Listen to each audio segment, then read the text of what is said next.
Yo, what's up everybody? Today we're going to be doing some more of the Umineko playthrough, you know, and the Golden Witch. We've just began it, and yeah, I kind of get the impression that today's going to be really quite fun, because yesterday we saw, you know, just in general, some really quite cool stuff. We saw, you know, the fact that,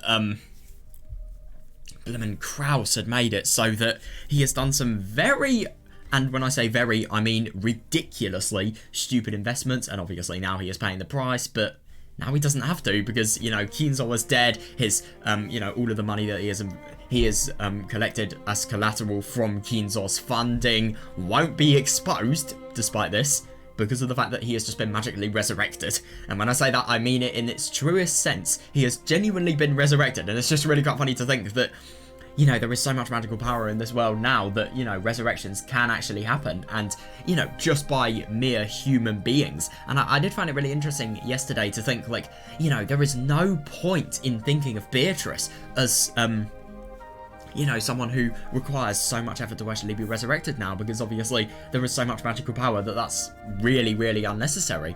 It's going to be very interesting to see what we actually have here. It looks like we've got some stuff regarding, I don't know, just context, I'd assume. Yeah, more stuff related to Natsuhi. By the way, I find it interesting that Beatrice was the person who, you know, Natsuhi was actually thought of to be really, really worthy as, you know, a successor of the Ushinomiya family to, you know, not Kraus, definitely not. The Rose Garden was truly splendid this year. The roses were blooming like crazy. Oh, I like that, as if competing with each other. I know, it's a really quite beautiful image. They've done a perfect job with this. I don't know, could you call it a CG? Or maybe just the background? Yeah, whatever it is, it's perfect. In that rose garden, Keenzel, Kanon, and Natsuhi could be seen. Yeah, definitely, so... Once again, the flowers have grown wonderfully this year. Ah, yeah, it must be the result of your care.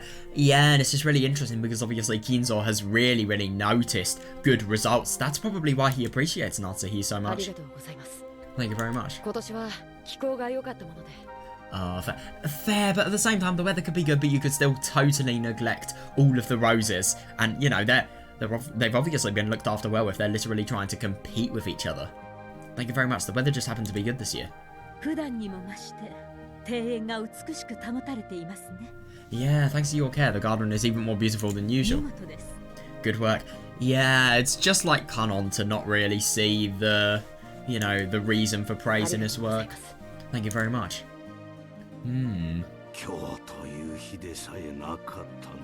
Oh, today's special? If today weren't so special. Fair, yeah. Why does everyone in Umineko drink black tea? I'm not even joking. I mean, I didn't think black tea was that big. Well, I don't know, to be fair, it is just a tradition within the Ushinomiya family, I'd assume. And, you know, a lot of people, I mean, I think even, I remember that one time when, I think it was in episode 1, where Rosa literally bought some tea for Natsuhi to actually drink so that she could overcome her headache a little bit easier. And I swear that was black tea as well. Keenzel shrugged. Today was the family... Oh, that's interesting. Today was the family conference. When it came to the other siblings' business, none of the news had been good. Yep, definitely. On the contrary, those siblings probably planned to turn the conversation on to the topic of Keenzel's remaining life. Oh, yeah, and it is just understandable. I mean, you know, obviously, all of the time you think... Like, for example, let's just look at this. You know, Keenzel's just wanting to admire the rose garden, just wanting to be in peace. And, you know, what's going to happen afterwards? He's literally going to talk about, you know, how long it's going to take for him to die. I mean, that must be such an awful thing to talk about. Yeah, and hold a quiet feud over the inheritance. Oh, yeah, definitely, yeah. Yeah, that is understandable. Those people are quite unpleasant. By the way, what about Kraus? Oh, you have got to be kidding me. I thought this was 2 years ago. Wait, hang on a second. Let me just fully check, because I need to... This is actually information I need. I swear this was 2 years ago. Sorry, a year ago that this happened in. Oh, for fuck's sake. Oh, God. Right, what's going to be the quickest way? I'll just go on my YouTube video, I think. A Videmux is what I use to just view simple things, but it takes so long. Right, let me just check. It is 2 days in a... Wait, it is... Right, let me just fully check. Oh, yeah, the family conference of the previous year. That's hilarious, though. So, even in 1985, Krause is still having debt repayment plans, and they're just always not being successful. God, that's horrible. That's just a really, really consistent sign of, you know, the fact that you're just repeatedly being bad with money, really.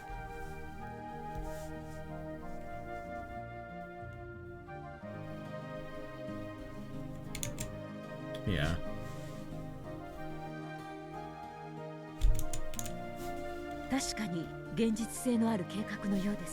Does seem to be a realistic plan.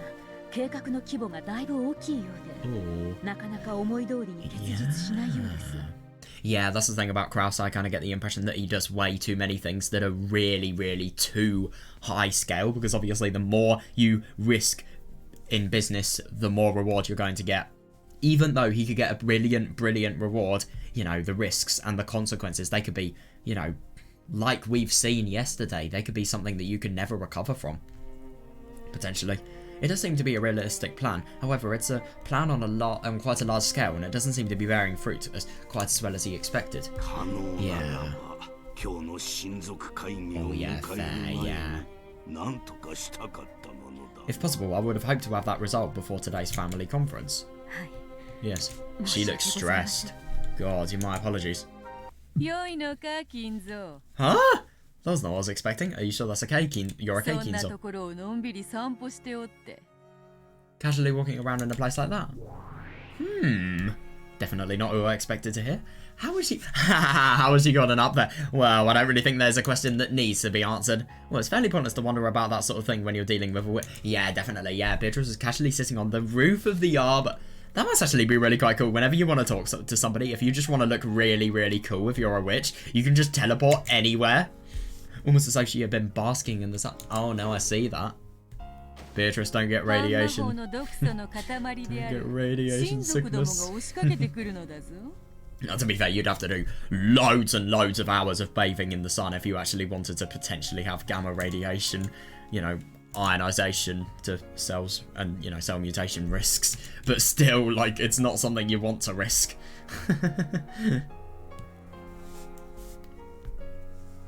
She's not going to get any radiation for just being in the sun for a few moments, but if she was in there for a few days or a few hours, then, you know, I wouldn't be surprised if you could risk yourself to stuff like that. I don't know.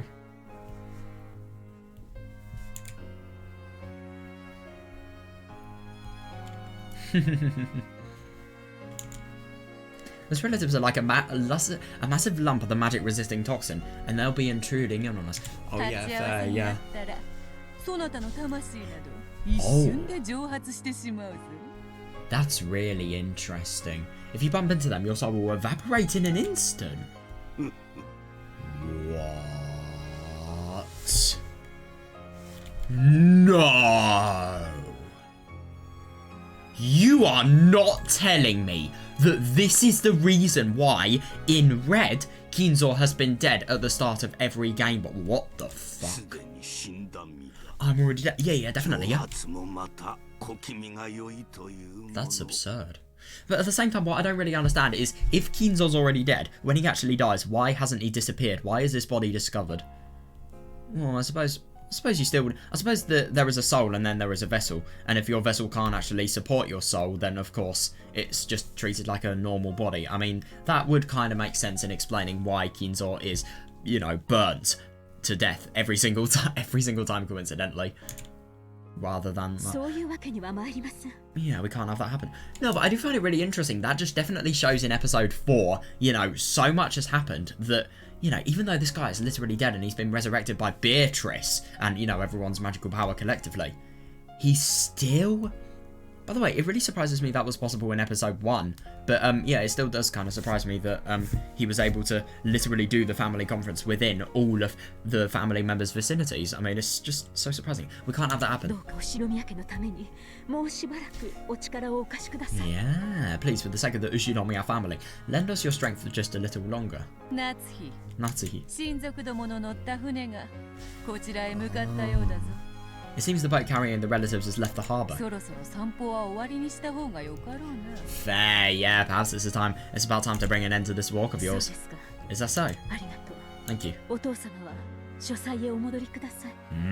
Please return to the start, your father. That's genuinely unbelievable. Mama. この絶好の日和なのにな。残念だ。 Fair enough. I do see what he's talking about. Mama, how tiresome. To go back inside when the weather is this perfect.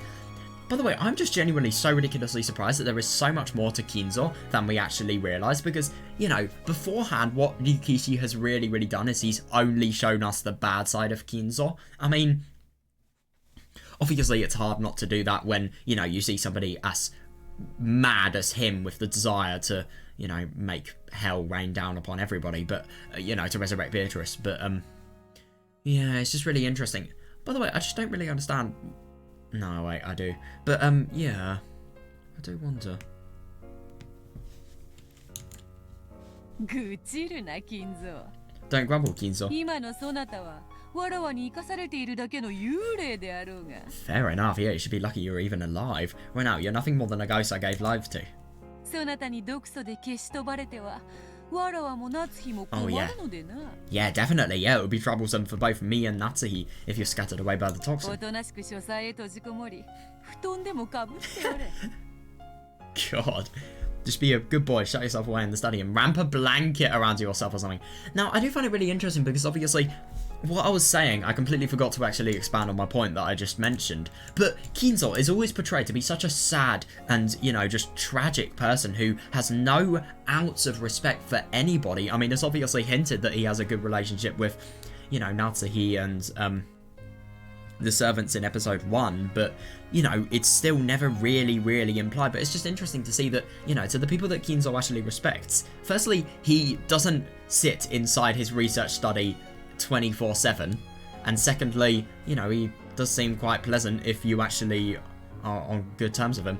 But at the same time, he could be pleasant one day and then he could be killing everybody the next. I mean, it's just really absurd. But it is interesting to think that, you know, he is so drunk on love in those chapters that is what he will do. He will do anything.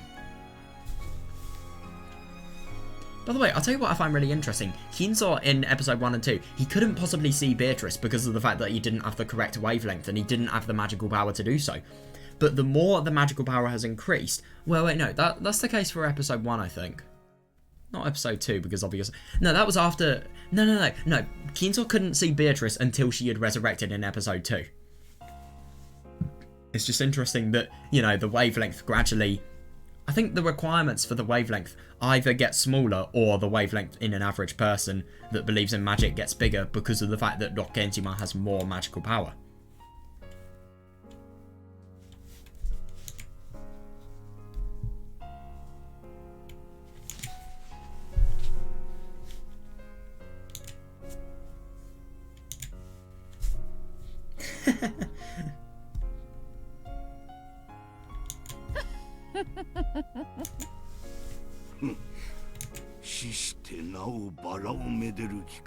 Fair enough, yeah. No, I don't disagree. Yeah, Millie receiving the chance to enjoy these roses after death makes me an extremely fortunate man. I understand. I shall return to the study. Yeah.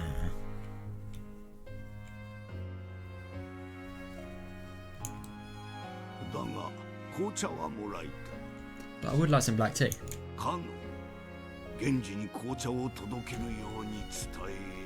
Genji, tell Kanon, tell Genji to bring me some. Perhaps a Marco Polo would do well today. I'm assuming that's some sort of tea brand. I don't know, I know nothing about tea.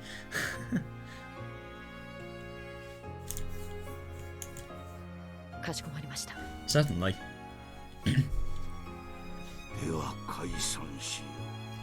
Then let us go our separate ways. Natsuhi. Yeah, fair. Yeah. Natsuhi, you must conduct the family conference splendidly in my absence. Of course, father. Yeah, ironically, that is true. I mean, despite the fact that Kinzo does look as if he is alive, he isn't really. So, isn't that just so funny to think that Kraus basically knows?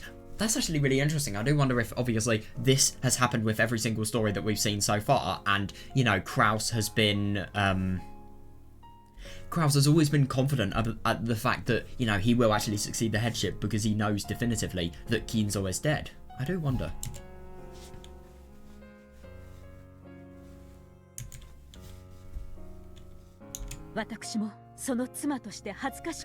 Oh god, yeah. Fair enough, yeah. And I will do all I can to ensure that I don't embarrass him as his wife.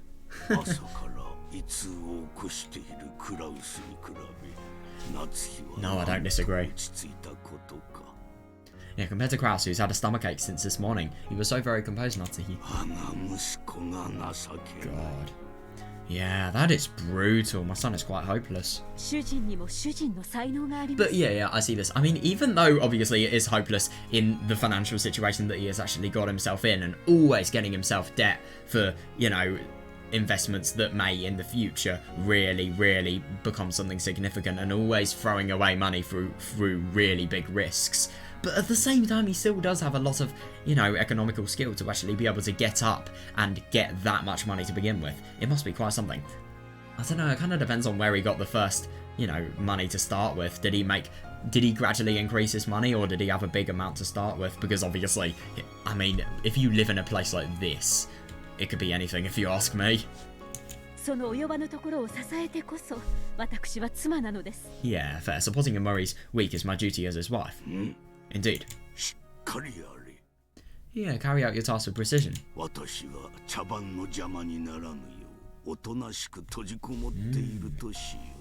Fair, yeah, I will make sure to stay shut away so that I don't get in the way of this fast. And I just find it really interesting to think that, you know, he's acting so peacefully here, but at the same time, if anybody actually tells them, if anybody actually invites them to go to the dinner, you know, they're just going to totally be denied in the most rude way. And it's just interesting to see how, you know, how Kinzo acts to the people he actually likes compared to how he actually acts to the people that he despises. I mean, it's just interesting to see that, you know, such a really high difference in their relationships. Yeah, go with father to the study. And then have Genji prepare some black tea.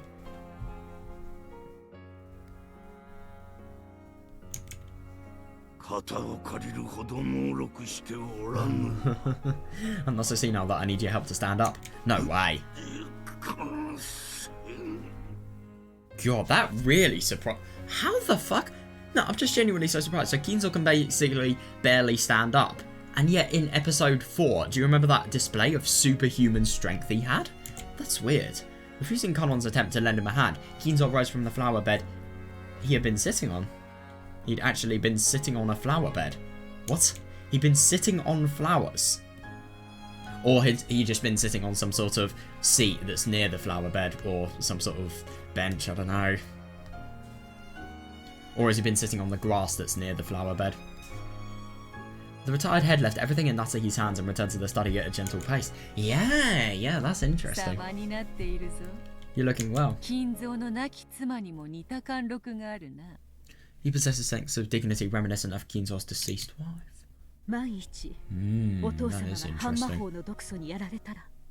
By the way, I do find it really interesting that, yeah, she so casually believes in the magic related stuff. And I do wonder if, because of this, you know, if Kinzo has been dead every single time, is it potentially that Natsuhi is totally lying when she denies Beatrice as the murderer? It would actually make sense because of the fact that, you know, she's had a really pleasant encounter with Beatrice all these times. So why would she then kill everybody? It makes sense as to why she would deny it. She would deny it even though she has knowledge of the magic that is actually occurring within Rokkenjima. On the off chance that the magic resisting toxin does reach father, will the magic dissolve in an instant? Oh fuck, indeed. In the blink of an eye. God. I can vanish whenever I please. Fair, yeah. I can vanish whenever I please, but if somebody already dead, such as Kinzo, loses his form, he'll be instantly tossed away like dust by the winds of the sun. God. Yeah, you must take it. Fair enough, yeah. Yes. 分かっています。 I understand. Yeah, そ definitely, な yeah. たには魔女の才能があるかもしれぬな。 You may have talent as a witch. 半魔法の毒素をためにためて年を重ねたが。 No, I do see that, but she's just been able to totally deny it. それでもなお、そなたは Yeah, 魔 that 法を is 理 interesting. 解した。 The magic resistant toxin has been building up in your system over the years, and yet you were still able to 我 understand 々 magic. の出会いが幼少の頃であったなら、 God. そなたは今頃偉大なる魔女だったかもしれぬ。 That's actually really, really interesting that that's the case.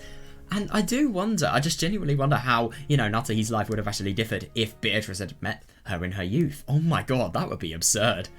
Yeah, if you and I had met during your youth, you might have become a powerful witch by now. 私は後宮クラウスの妻で当主夫人です。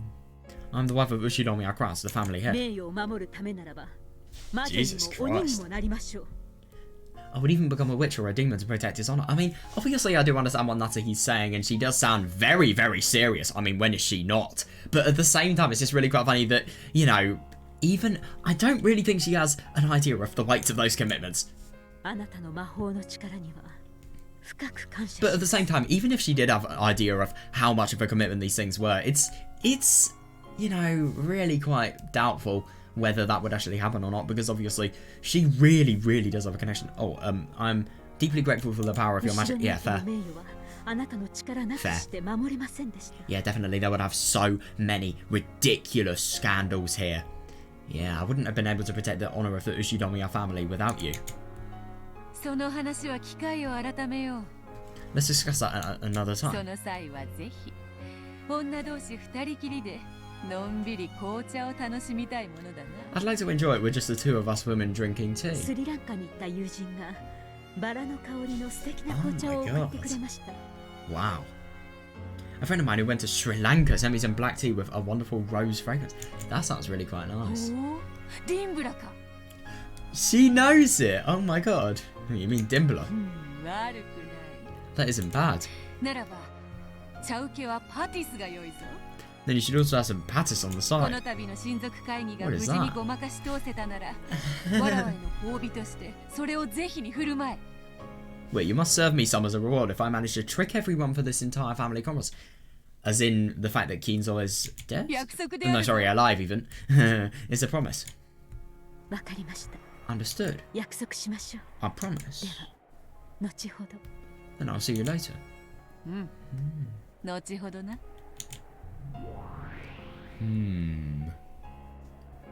The witch made her body crumble into the rustling winds, became gold flower petals, and scattered into thin air. Now, actually, I'm reconsidering my theories. I don't think in episode 1 and 2, Beatrice was actually there, but I think in everything after episode 3, Beatrice has actually been able to be spoken to by Keenzo, because, you know, episode 1 and 2, for example, do you remember how much Keenzo was, you know, shouting, Beatrice? I mean, everyone remembers it. Like, let's be honest, who is an Umineko fan and hasn't laughed at that? But still, yeah, and then it doesn't happen in episode 3, that's my assumption. I'm assuming in episode 1 he was still... No, to be fair, in episode 1 I think it would be reasonable to say that he could have potentially been killed at the beginning. What about episode 2? When did he even die in episode 2? Fuck, I forgot. Oh my god.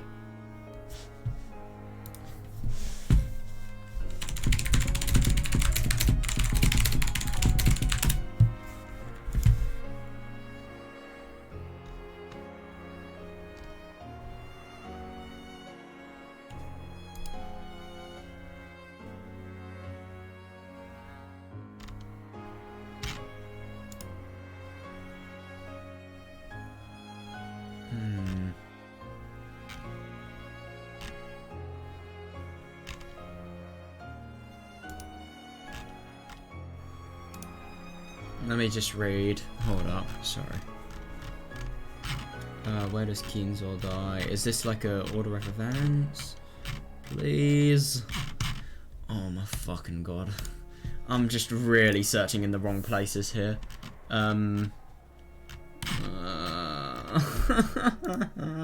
Ends me. Oh my god. Right, so Keenzo is not death 7 and away. So when does he actually die? His body, well, it doesn't really matter about when he actually dies, because if I remember correctly, there are no scenes with anybody and Kinzo afterwards. Let me just confirm this. No, I don't think there are, because they discover Kinzo's body in the boiler eventually, because obviously when is he not burnt to death? But yeah, that does make sense. Obviously we've got the stuff. Jessica being killed. Right, okay, so Kinzo was alive after Jessica and Conan were killed. Right, so, yeah, it was probably killed around when the epitaph ceremonies began. Well, as in his, you know, form was erased. So that is interesting. Yeah. It still does make sense if you think that Kinzo was dead for this entire time, but then he was revived. But then he died again because of the fact that... No, I mean, it was either anti-magic toxins or... And I mean, that could in theory be... No, wait, no. I don't know.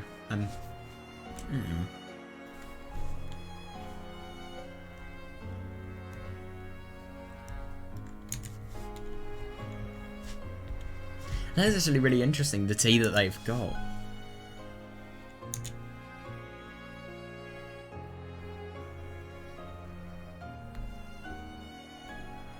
What is a pass?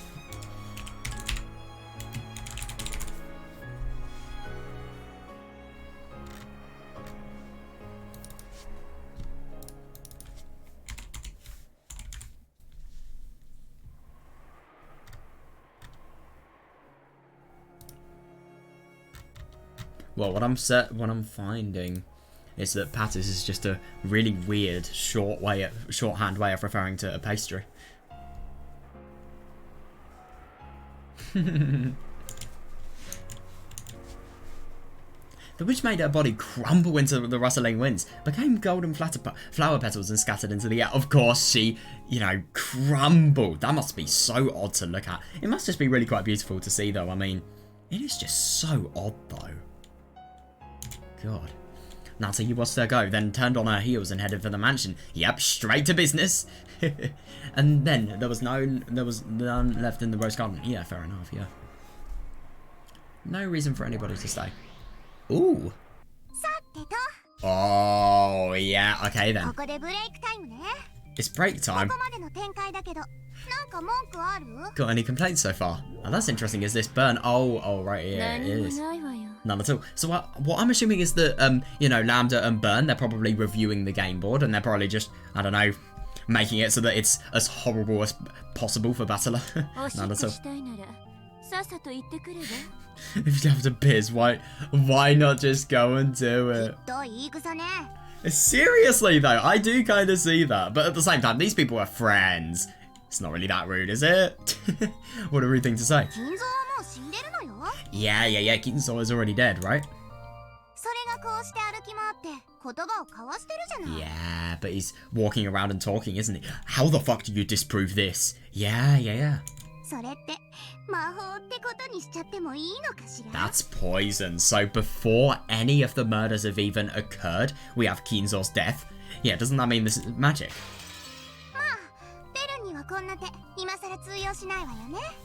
No, I genuinely wonder how she could actually deny it. I wonder if we're going to see her deny it. I hope we do, personally.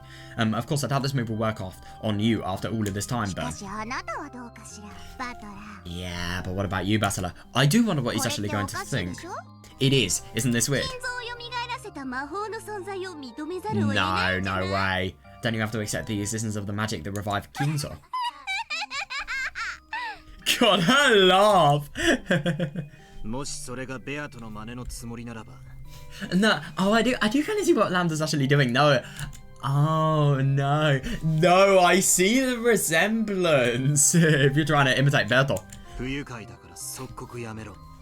That is actually really interesting. I mean, even though the Battler, you know, totally has a resentment stronger than anything to Beatrice, now I kind of get the impression that Battler's feeling as if he's feeling a sense of respect to Beatrice because of the fact that, you know, she was the person who actually organised these game boards and made it so that, you know, he could play. And when the person he wanted to play, well, a sense of respect as a fellow opponent, really. If you're trying to imitate Berto, it's pissing me off to stop it right now. Figured it out. It sounds so unnatural. then come on, how are you going to answer, Butler? こうして金蔵がカッポしていることを Yeah, Kinzo was just out for a い stroll. つものゲームみたいに頭を抱えてこんなのわけわかんねえよって泣き言聞かせてよ Jesus Christ, if he does that when, you know, the gameboard has barely even begun, then, I mean, obviously it could potentially be just a really, really bad moment for him, or it could potentially be foreshadowing the complete hopeless nature of the game. Who knows? Why not act like you always do and start holding your head crying? This makes no そして全然 sense. ダメだぜってお約束の口癖でお得意のとんでもでぜひ反論を聞かせてよ I love that. Come on, use that old "it's all useless" catchphrase, and then give me one of your closest classic nonsensical counter 死ん arguments. だはずの人間が歩き回れるわけないものね No, there's no way a human who's supposed to be dead could be walking around, right? I 死 know, の yeah. 妄想を見せる未知のウイルス六軒島症候群の仕業とか Okay. 六軒島だけに住む謎の蝶の鱗粉に幻覚作用が Okay, Lambda, I get that you're playing Higurashi, but like, does Higurashi really disprove magic? Because how did the parasites that cause Hinamizawa syndrome become existent? I mean, to be fair, it's not magic, it's alien life form, but I don't know. Yeah, it's not magic. Even though it's obviously really quite alien and fully unknown, it is still something that is not caused by magic.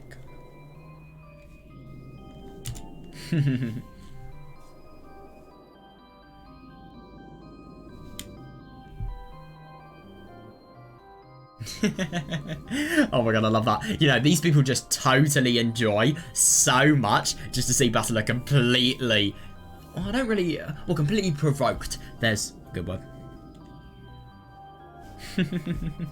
I do love that Butler's arguments are so bloody nonsensical, though. I mean, my god. I think the best arguments are obviously the fact that without a bomb, it cannot be seen, i.e. the truth. Guarda has obviously spiked these meals with bombs, guys. Be careful when you check your next meal, because there may be some really, really small bomb that you could just casually swallow. There's no way a human who's supposed to be dead could be walking around, right? Is this all because of some unknown virus called the Dokenjima syndrome that causes mass delusions? Or do the scales of a mysterious form of butterfly that only live on Dokenjima happen to be hallucinogenic? 謎の秘密組織山犬が作った集団妄想を見せる未知の薬物 You have got to be kidding me. I mean, what if somebody hasn't read Higurashi? 素敵なとんでもいっぱい聞かせて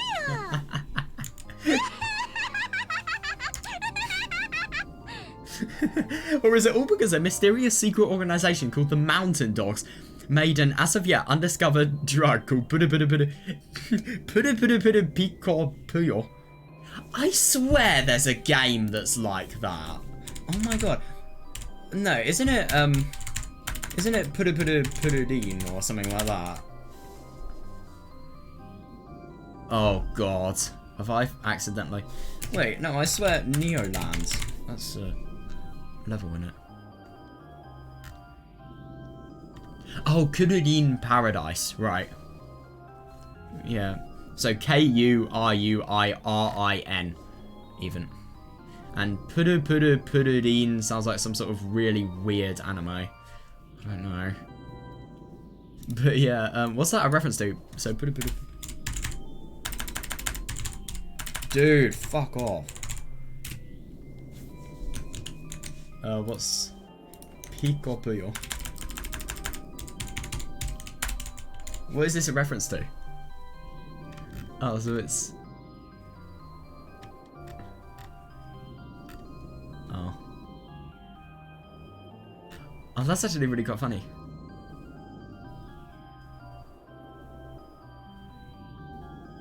What? I'm trying to see...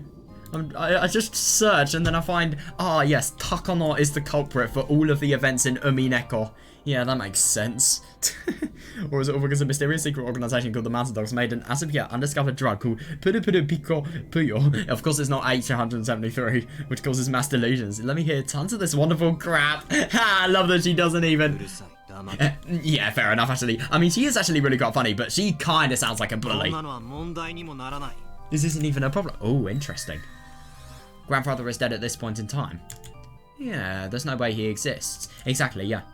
それを存在するかのように振る舞っているのは The only reason he's able to act like he's alive like な this んとかじい様の死を隠して親族会議をごまかしきろうとする夏日おばさんの嘘だからだ is because of Aunt Natsuhi's lie, her attempt to make it through the family conference while hiding grandfather's death. But at the same time, she's literally talking to Kinzo right there. Oh? 夏日の嘘 Yeah, how? It's Natsuhi's 嘘を lie. つくと死者が蘇るの You can revive the dead by lying. Well, to be fair, if you lie to get somebody's magical power, then in theory, それ but って夏日の魔法じゃないの yeah, fair. Wouldn't that make it Natsuhi's magic?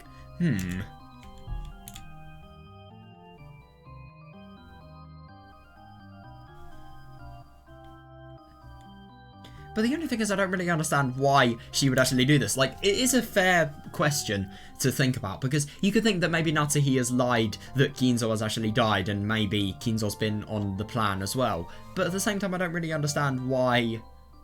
Well, maybe there could be some sort of massive conspiracy. Right, really, really absurd theory that obviously doesn't apply to the game whatsoever. There's an absurd conspiracy. Natsuhi and Kinzo are plotting something. Natsuhi makes it so that Kinzo looks like he's dead, and then he only wakes back up when the magic is actually beginning.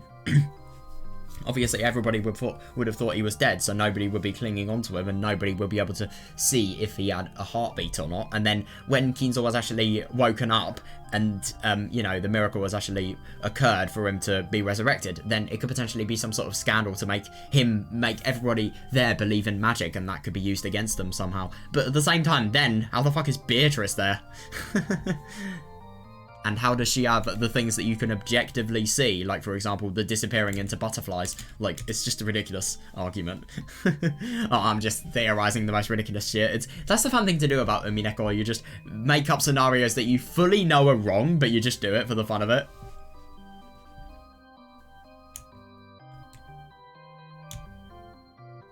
Yeah, definitely.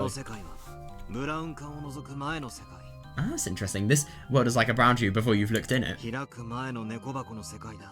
Fair enough, yes, the world of the cat box before you open it.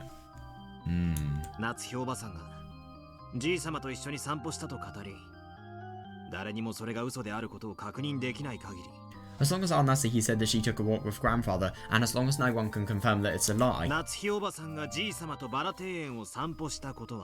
Yeah, definitely. It's possible to display Aunt Natsuhi taking a walk in the rose garden with grandfather as Natsuhi's reality. Yeah. Clap, clap, clap, clap, clap. That extremely unflattering applause was coming from Burncastle. Of course it's unflattering, I see that. Yeah, she sounds very thrilled. Bravo. I see that. Yeah, you're much calmer without Berto around. I do. Quiet. He's just a lot more pissed off with these people. He will never ever engage with them. Quiet. You shut up too. Wait a second, Ambassador.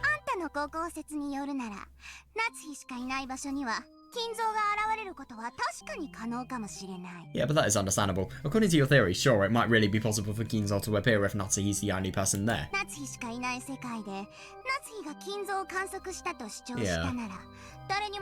Yeah, I do see that. I do see that. If Natsuhi claims to have observed Kinzo in a world with no one except Natsuhi in it, then no one can deny it, right? Yeah, true. But yeah, exactly though, yeah. Yeah, because obviously in this argument you could have potentially thought that it was Natsuhi's delusion, but at the same time, why is it a delusion that's being shared collectively in exactly the same format if Kanon's also the person who's you know, able to watch it as well?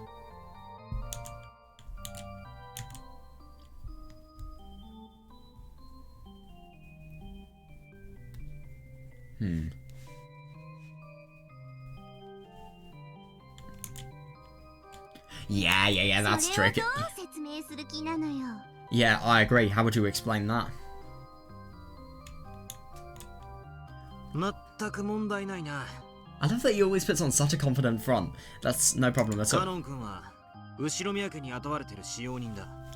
Kanon-kun is a servant who works with the Ujiramiya family. Oh, you could say maybe he doesn't actually see Kinzo, but to make it so that he firstly doesn't look really, really bad in front of everyone else, he makes it look as if he's believing it. And it's a devil's proof in theory. Yeah, Aunt Natsuki probably ordered him to keep her story so that she could hide grandfather's death.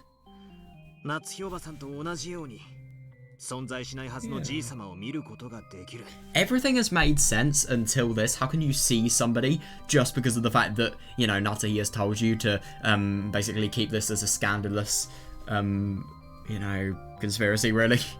Because of that, Kanon can see grandfather even though he shouldn't exist, just like Aunt Natsuki can.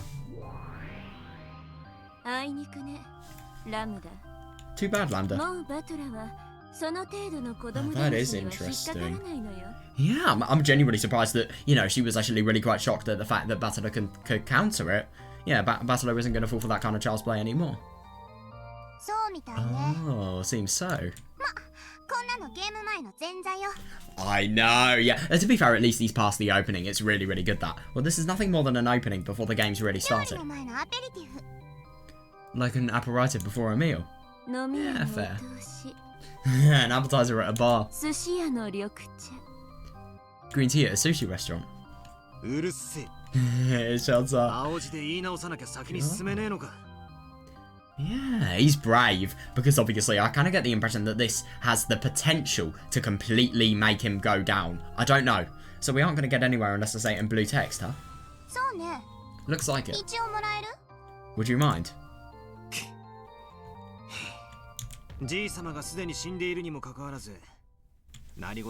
I know, it's just genuinely so contradictory. The reason grandfather's strolling around like nothing happened, even though he's already dead. That does kind of make sense though, now that you think about it, because obviously Kanon was a person, and Kanon and all of the servants, you could potentially think that, you know, the granting of a miracle could potentially just be some sort of, you know, way to think, let's create an illusion of a person, and but at the same time, it just seems really quite odd. Like, why would Natsuki, for example... Well, no, they would believe in this illusion, all of them. But at the same time, it's just really odd that... You know, why, if this was the case, would Natsuki be having a conversation with Kinzo if he's just an illusion? I mean, why would you be walking around with a person that you view as an illusion? And obviously, why would you view people as the same illusion? Why would... Oh, it just doesn't make sense. I mean, that is fair, yeah. People who think the same way can share that in that illusion. Oh, yeah, that is fair. Yeah, then they'll talk as though grandfather actually exists and was with them until a second ago. Fair, that's why he's strolling around like it's perfectly natural.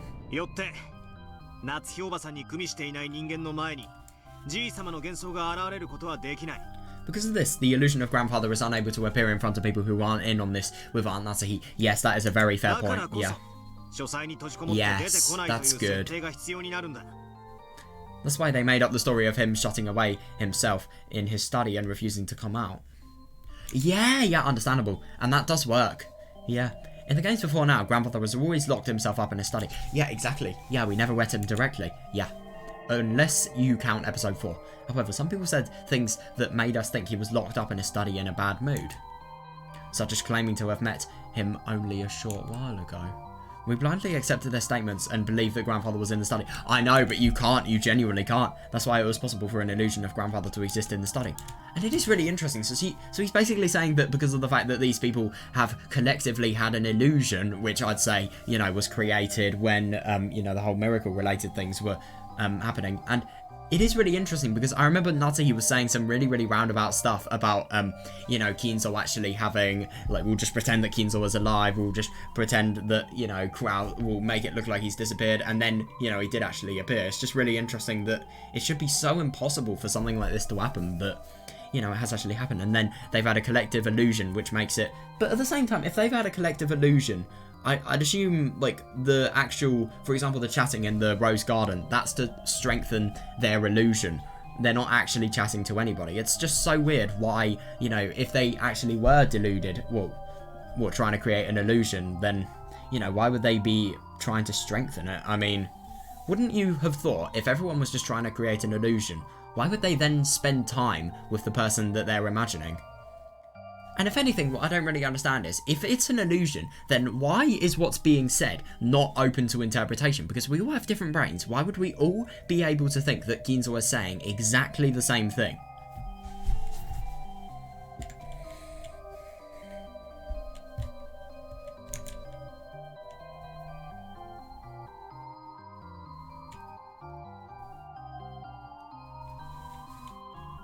But it's interesting that this could potentially be some sort of metaphorical representation of what's actually happening in their heads.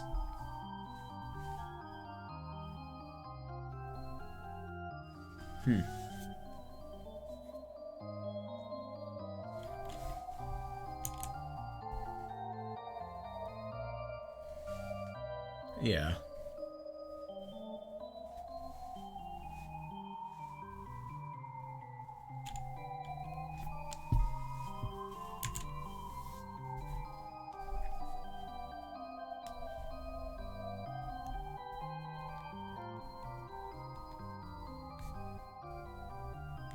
Yeah, definitely, yeah. Yeah, but it is understandable. If you accept the statements of Ginzo being pissed off and locked up, and, you know, that's coming from somebody who believes in the illusion of Ginzo, then, of course, it's going to be completely blasphemous, well, biased and blasphemous to the truth. That's right, in the games before now, the only people who met Grandfather were Uncle Kraus, Aunt Natsuki. Yeah, definitely, yeah, and the servants. And it is really interesting with Kraus. It kind of surprises me because obviously Kraus would be the person that would have the most anti-magic toxin. But at the same time, I do find it really interesting that, despite this, I feel like episode 4 is kind of the exception to this rule. I don't know, it's really hard for me to tell. Because they all stuck to the same story, an illusion of Grandfather was able to exist on this island, making it seem like he was alive. Yeah, that is fair, yeah.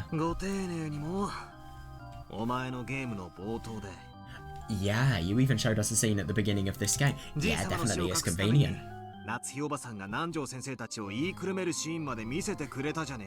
Where Aunt Natsuki convinced Dr. Nanjo and the rest to cover up Grandfather's death.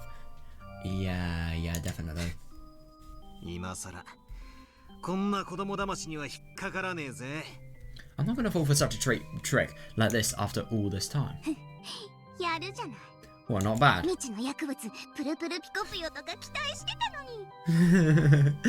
I just love how excited she is. It's actually really, she's a really fun character. But I was hoping for the unknown drug, put a bit of pick up beer. Fair enough, yeah. I mean, why are these people not scratching at their necks? There's no way you'd say something so ridiculous, right? Fair, yeah. After all, supposing that such a thing exists would just be as bad as surrendering to the fantasy genre. I love that.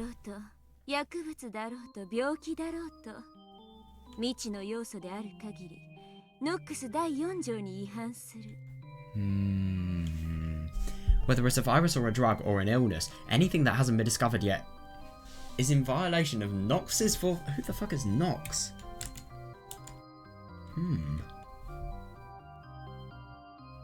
Interesting.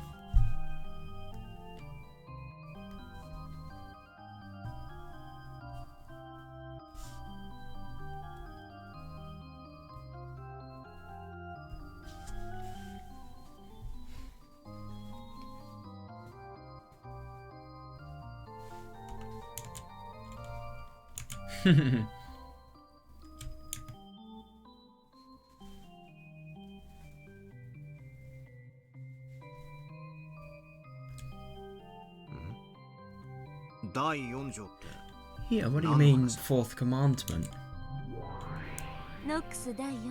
Nox's fourth. That's interesting.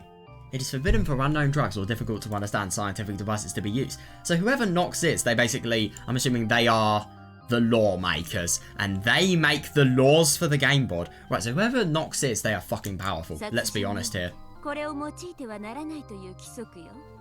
Yeah, the rule states that such things can't be used during a murder. Ah, that's interesting. So you can't use, I don't know. What about radiation related stuff? Could you use that? That'd be fun. What's a cool way of killing that's really scientific?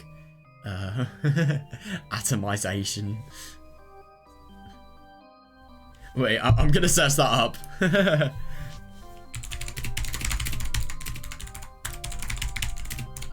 What is the most scientific murder?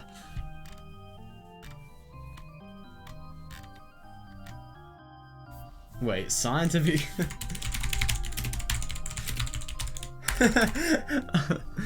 Scientific murder weapons. Oh, so I suppose you could do gas. You could definitely do gas. No, gas is easy to understand though. I wonder. No, I've never really thought of drugs in theory if the effects of the drugs are hard to understand, maybe?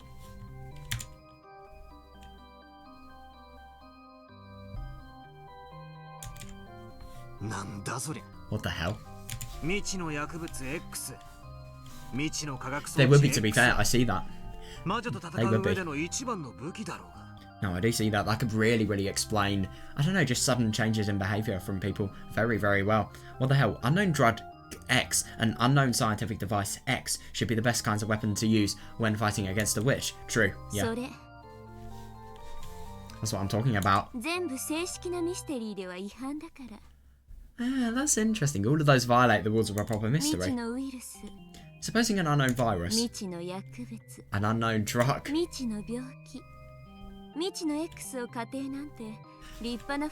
fair, yeah. Or an unknown XXX was used to put it totally in the fantasy genre. Yeah, Higurashi. I love that Higurashi has all three of those things. It's really quite funny that. Right, Higurashi spoilers, but yeah, so, you know, Hinamizawa Syndrome, H173, H173-02, Hinamizawa Syndrome, all 5 levels, and then Unknown XXX Hanyu? I don't know, that could be a substitute for that. Unknown God. Oh, Yashido-sama.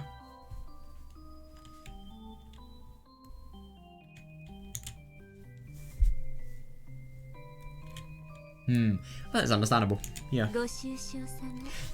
My condolences. Fair, yeah. Yeah, if that was your theory, then it's game over for you. Yeah, it is actually really quite funny that, you know, this is basically just saying to anybody who has tried to theorize this with that. Not only Battler, but the reader as well. Hey. What are you talking about?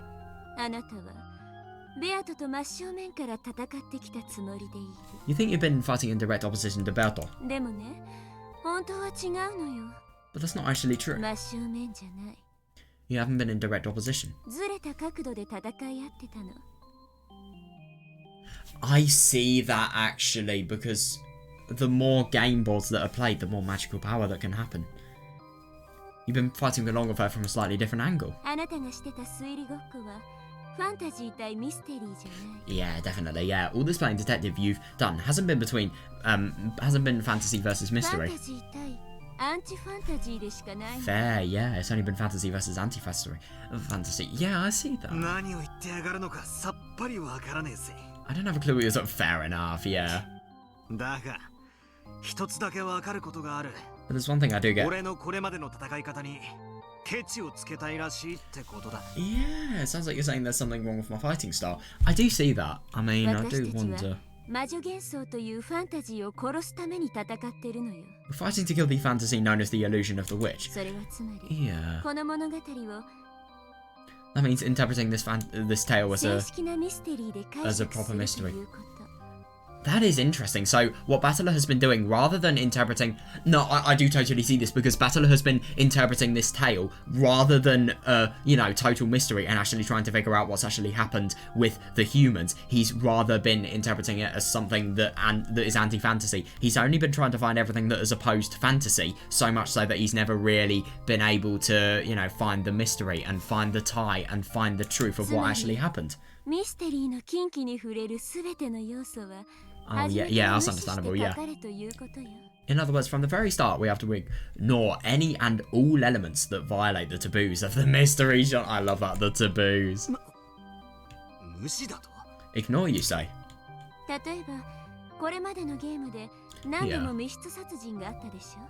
For example, several close room murders have happened in the games before now, right?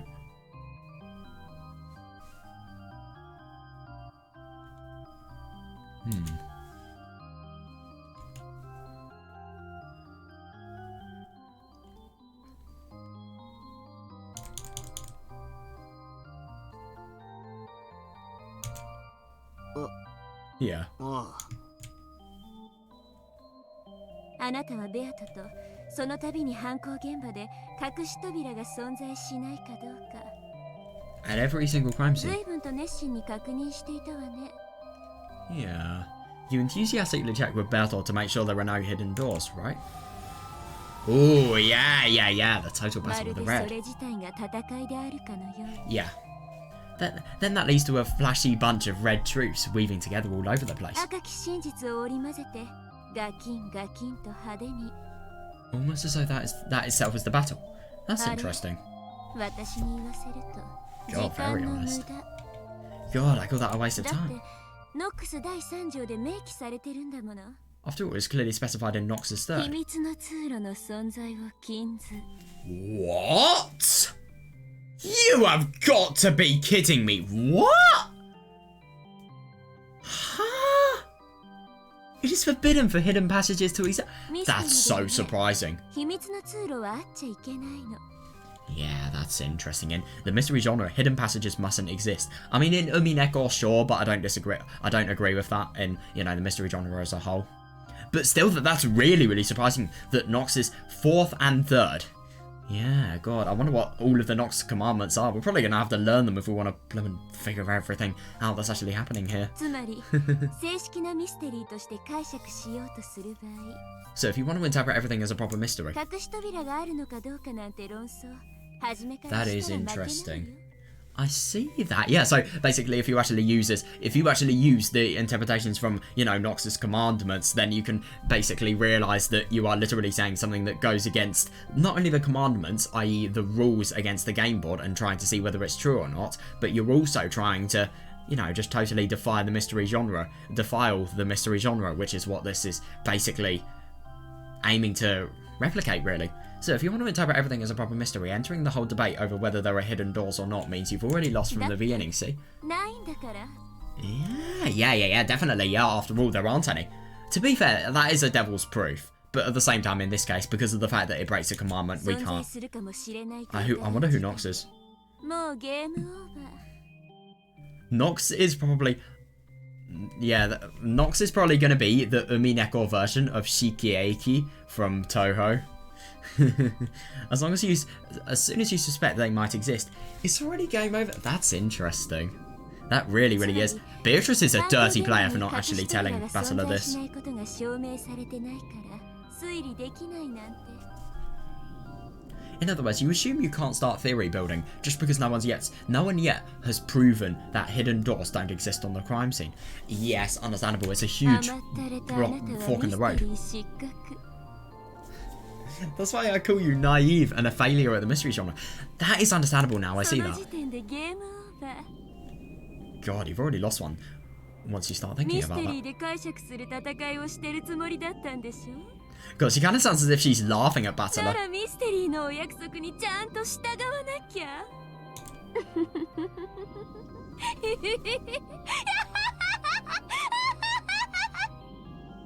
Jesus Christ. I mean, you can just have a serious conversation with somebody like this and then they can just turn into the most insane and sudden and terrifying laughter. Fucking hell. I feel really bad for Battler because he is genuinely trying here. Oh God, I love this. But he is genuinely trying though, and his efforts are just being slandered so much. But at the same time, this is the best form of improvement sometimes. The brutal reality of things. Not praising somebody, not putting any roundabout ways about how they could do better. No, just straight up telling them. I mean, it's brutal, but it works.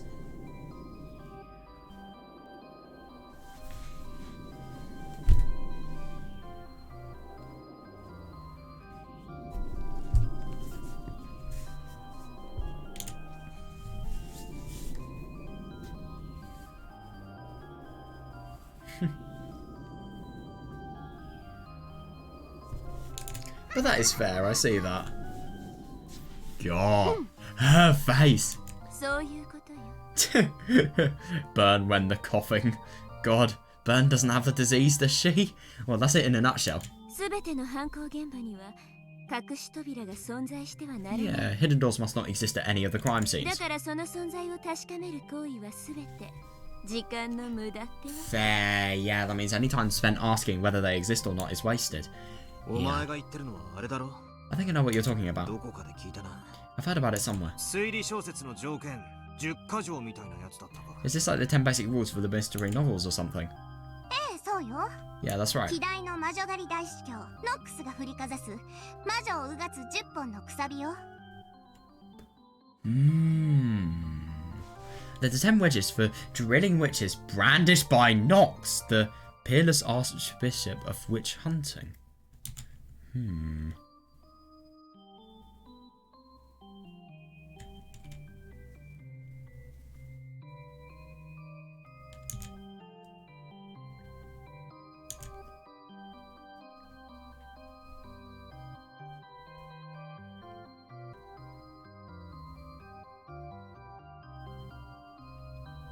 That is interesting. So, that's really, really surprising. So, whoever Nox is, they're an archbishop. I mean, Jesus Christ, that must be really, really high. Especially if the fact that, you know, witch hunting is... I'm just genuinely surprised that this is so... There's actually a code of conduct that they actually have to follow. I wonder what happens if they break the conduct. Those are the true weapons with which to fight and defeat the fantasy known as the illusion of the witch head on. It's just like you, Bern. Ah, yeah, to bring in such a troublesome weapon. Ah, yeah, that's interesting. That's the fantasy genre's arch enemy.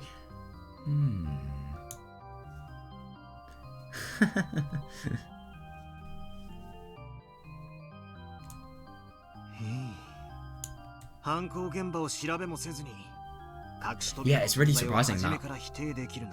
But at the same time, I don't really know. I mean, I just don't really think it's very characteristic for these witches, some of the most evil beings, to actually follow a code of conduct. I don't know. I mean, it just doesn't really sound like something they do. I mean, I would obviously take this as...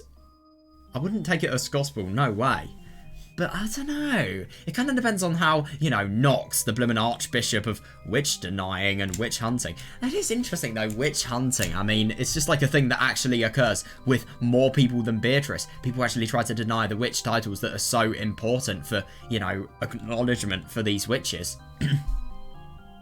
And that makes it so that I'm just genuinely surprised that this is such a big thing that doesn't just happen with Beatrice. And, you know, her witches. But obviously there are probably millions of witches out there in the world, so of course it makes sense.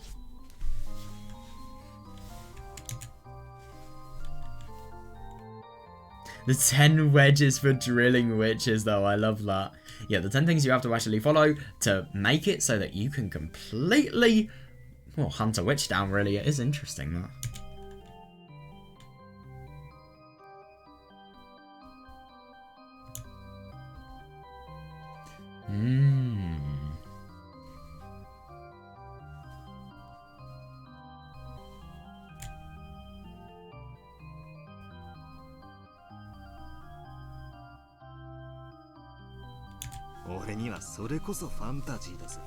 That is understandable, actually, because you're thinking, you're denying the existence of something that is just an intuition to think of as a detective. That sounds more like fantasy to me. Lambda, who's in charge of the witches' side, is fantasy. Yeah, I'm the one who's fighting her mystery. What are you? God, it's brutal. Yeah, you're just barely anti-fantasy, who's doing nothing but dodging over and over and denying fantasy. I'm just really, really scared that if Battler actually makes it so that he totally denies the things that, you know, don't actually follow the conventions of the mystery genre, he's going to maybe miss some sort of really, really big hint in the future. Yeah, that is interesting. You're opposed to absolutely everything, but you can't make any counter-proposal. You're like a politician from some country. Like that. Fair, yeah. God. Shut up. God, he's... What he's gonna say? That is understandable. I didn't come here to speak gibberish with you. They're literally trying to offer him constructive feedback.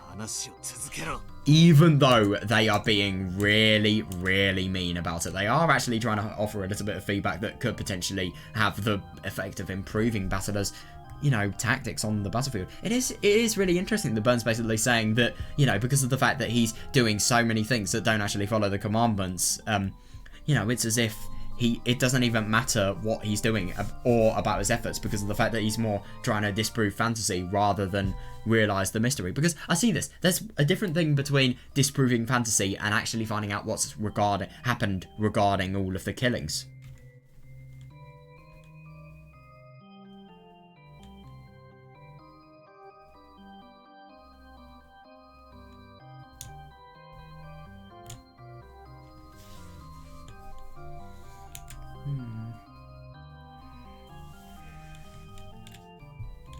God.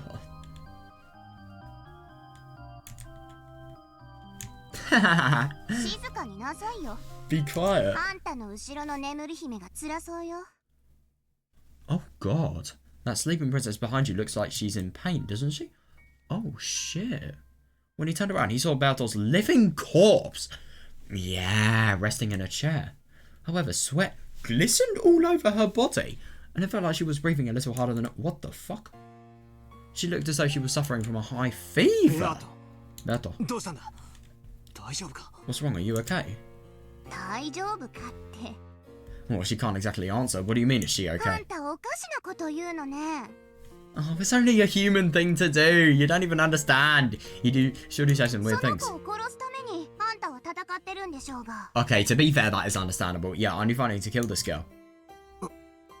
It is a really tricky relationship because partly that is the case, but at the same time, I mean, Butler has respect for her as an opponent because of the fact that, you know, he's literally trying so hard to secure the game board back where, you know, she was the one running it. We've rewound this 5th game for your benefit. Oh, how kind of you. Jesus Christ. But right now, Byrne has done a good job cornering her opponent, and he's about to break through the illusion of the witch. God. Yeah, that's absurd. That really, really is. It's just really interesting. I do wonder how much, in terms of games, that these people have actually had to play, and how much they have had to prove themselves. Because, God, they must have been doing it for hundreds of years. Of course they are really, really experienced. Her existence has always been completed. That's absurd. Yeah, that's understandable, actually. Yeah, it's only natural that she's suffering. God. Having Byrne as a piece is a weapon. But yeah, that is fair, yeah. Yeah, even you smashed the illusion of the witch by saying there's no way Kinzo exists. Ah, that's interesting. Here's the proof that your attack reached Berto. God, it's brutal. But yeah, this agony at first. Yeah, he doesn't really know what to do. I'll try to at least wipe away the sweat on Bertolt's forehead with a handkerchief. Yeah, it's true that I promised Bertolt that I'd let her die. Yeah, that is understandable. Yeah, not in total agony because of the fact that she is being denied more and more. Yeah, but it was supposed to happen peacefully. I wasn't planning to make her suffer for... I know, it's horrible because obviously Bastila is a good person. I will never ever deny that Bastila is a really, really good person. And, you know, he doesn't want somebody to suffer when dying. Yeah, my goal isn't to make the sleeping Bertolt suffer like this before killing her. I know, yeah. It's if they had seen right through to my mixed feelings. Ah, you bastards. Of course they did. Yeah, the two witches grinned.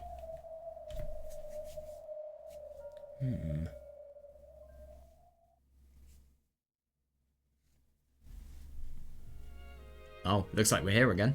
Is it going to be the family conference? Looks like it's a very sunny day. Sunny for an October. Yep, it is. What? Dad only overheard because he kept yelling on about the inheritance, right, Aneki? Oh yeah, funny that.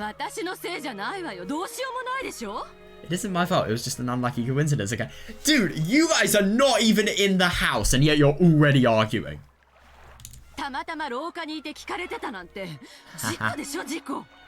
That's hilarious. He just happened to be in the corridor and heard. It was an accident, I'll tell you, an accident. Could you two give it a rest? Fair, yeah, just call it a bad luck this time and give it up. Yeah, no. If you leave a man alone, his mood will pop back right to normal. 気分を害したお父さんがおかしな衣装を残さないでくれるといいわね。 That's hilarious. Hopefully father's feelings weren't hurt so much that he writes up some strange will.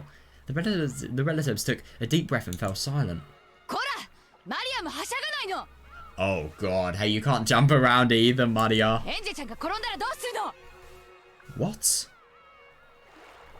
Huh?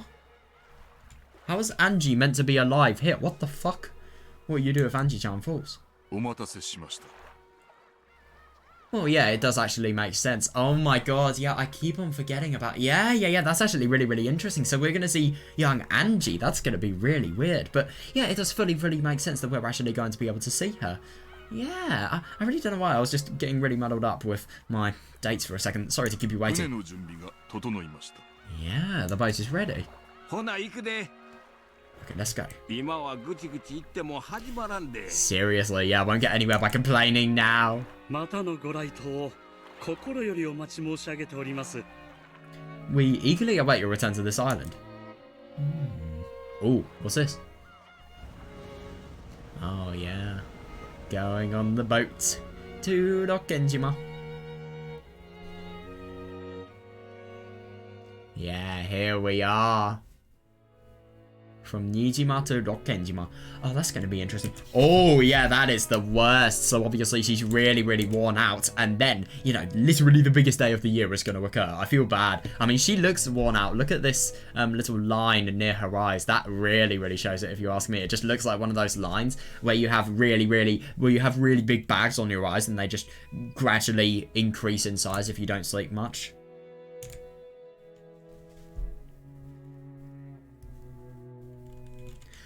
That is interesting that Maria's going to be with Angie, and it's going to be interesting just to see how Angie actually acts and, you know, what she was like when she was young, I suppose. God, it's just horrible to think that... It is so horrible to think what happens. I do wonder how it's going to be.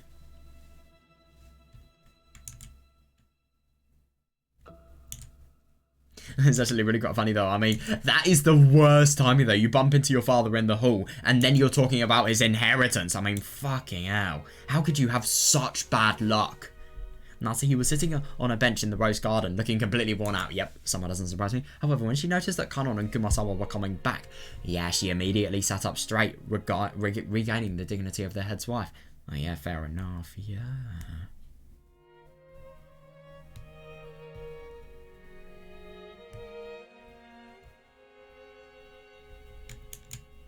船は出ましたか？ Did the boat leave? She sounds really stressed.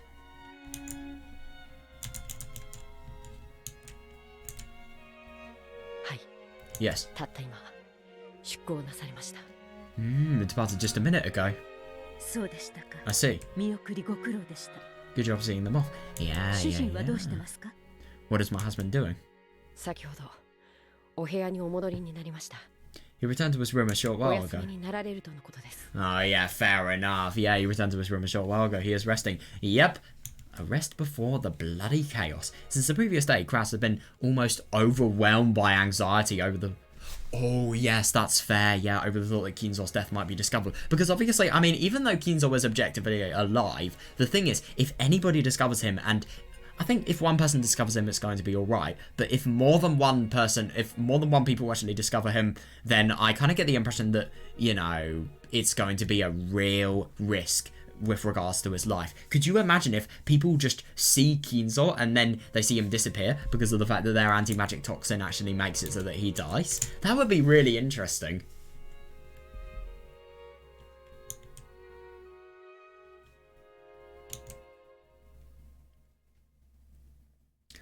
Since the previous day, Krasador. Yeah. I mean, he isn't dead, but he's as good as dead.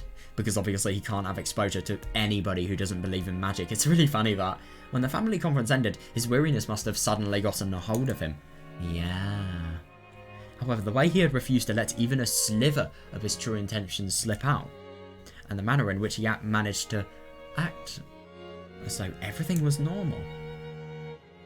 Yeah, that's good, yeah. And, you know, proper businessman skill there. Showed that Kraus's nerve was nothing to sneeze at. I mean, even though Kraus is really bad in investing, let's be honest here, or making sensible investments, should I say, You know, he still does have a businessman's face. He really, really does.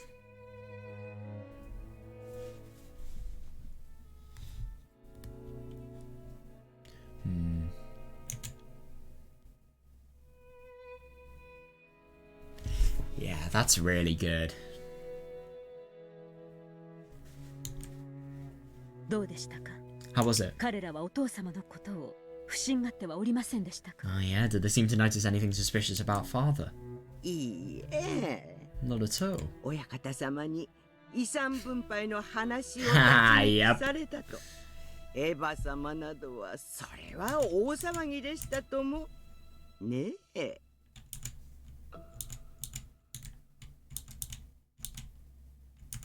It's just really quite funny that obviously we've had, you know, the events that have actually happened before the family conference, and now we're just seeing the aftermath. It's really quite funny, that. Don't think I've ever seen anybody leave, you know, Doc Genjima beforehand. Yeah, people leaving Doc Genjima, that's a little bit contradictory. But yeah, that is understandable. I mean, that must be such a consuming task in terms of your energy. I mean, my god, I would be tired for days after that if I was in Krause's situation. Which let's hope I never would be. Or anybody here watching this would be, in fact, I don't know. Yeah, that's hilarious. Oh, that must be funny. I see that. That is not some... I'm sorry, but that is not something you say in front of Natsuhi, though. Wait, wasn't there panicking just priceless? Even somebody as serious as Kanon is thinking that, yes. Yeah, they were quite shaken up. しかし、熊沢もなかなかの演技力ですね。 But Kumasawa, you really are quite an あの actress. 廊下での慌てっぷりは本当にそこにお父様がいらっしゃったかのようでしたよ。 That's absurd! Oh my god! The way you acted all panicked in the corridor made it seem like father really was there. 熊沢さんはそういうのが大変お上手ですから。 Yeah. That is really, really interesting. Kumasawa-san is quite talented at that sort of thing. あら、やだやだ、褒めすぎですよ。 Oh, come now, I don't deserve such praise. I love her laugh. 熊沢の病欠の電話は簡単に信じないよう。よく現地に言っておかなくてはなりませんね。 I love that. Oh my god, that's hilarious. I always have to give Genji strict orders not to easily swallow your stories when you call in sick. It is though. What if she is genuinely ill? This is the worst thing about having people know that you're a good actor and obviously good at deceiving people. Now that's just too harsh, madam. Her laugh is so weird. I'm sorry, but it just is. You really did a good job. Both of you, as well as Genji and Shannon. Jesus Christ. That's absurd. Both of you, as well as Genji and Shannon, will get your pay for a month's worth of past vacation time. What the fuck? That's absurd. As well as 5 extra days. Wow. God. That is absurd. That really, really is. Yeah, consider this a confidential benefit. Yeah, it's just really quite ironic that, yeah, I mean... Fair enough, yeah. Talk with Genji when you collect your pay so that the other servants don't find out. I really do wonder what these servants do in their free time, because obviously a lot of these people are so devoted to their job that they just view themselves as furniture. So I really do wonder when they actually go outside and they go outside Doc Genjima, especially Kanon. I'm thinking of, you know, I just really wonder what he actually does.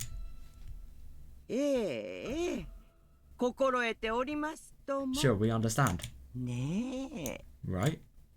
Kumasawa-san. Your voice is too loud.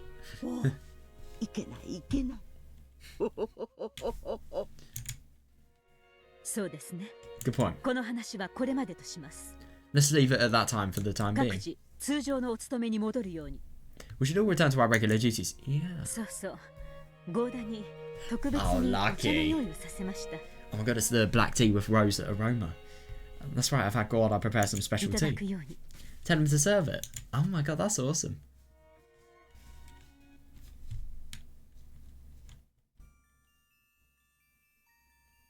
Ah, yeah. That's quite cool. That is actually really quite ironic that, you know, obviously Kraus is really, really stressed. And that stuff about Kumasawa acting as well. Now, that is really, really interesting. There is a lot more to Kumasawa than we know. My evidence being, in episode 3, we saw basically the Seven Sexy Purgatory trying to attack Kumasawa, but then her disappearing, and then Warugiriya literally going in her place. But at the same time, Kumasawa, despite having disappeared, was also one of the people that was killed. Doesn't make much sense, and I really, really do wonder what the significance is. Basically, there's a lot more to her than we know. If we then realise the person with a lot more to us than we know is an actor, and is a really good actor, then yeah, that could potentially be really quite scary. Who knows? Who knows? I'm sorry, what would Kumasawa do that could potentially be scandalous though? She's a really good person. It is quite tricky, that.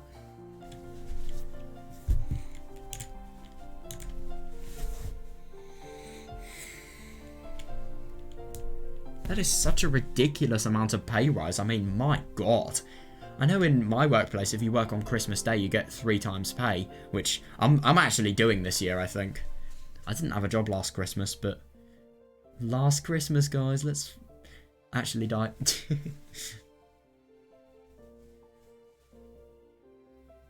So that the other servants don't find out. I love that.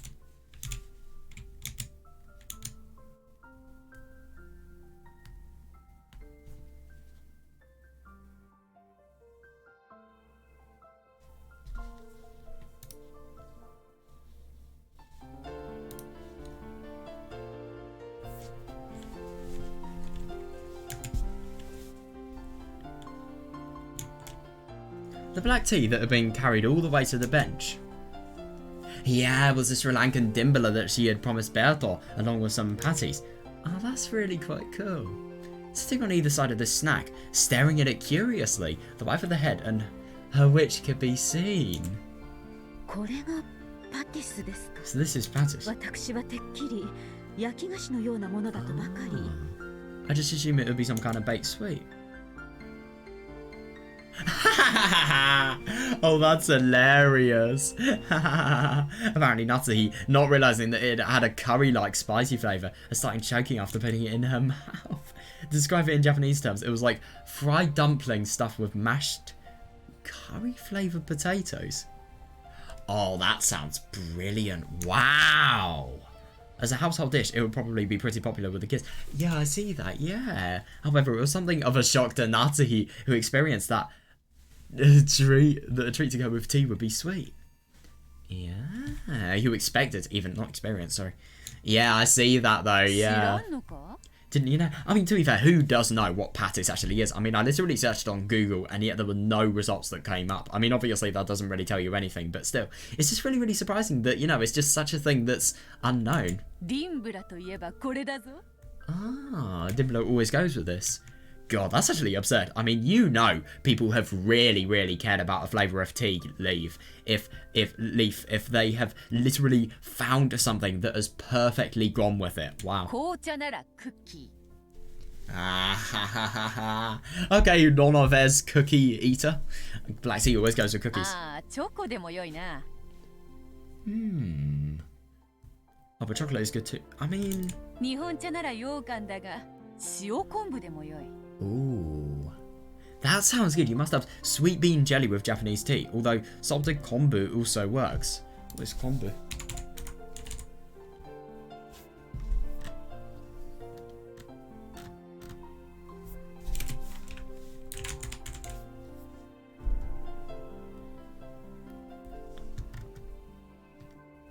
Oh, right. It's seaweed, it looks like.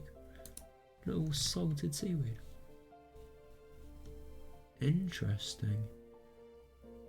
I can't tell if it looks really nice or really, really arse. Right, let me just show you what I'm seeing at the moment.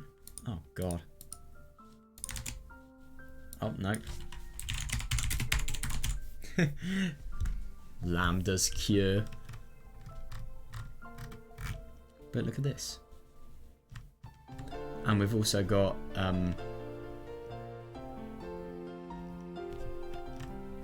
oh yeah, this. God, I'm really tired at the moment.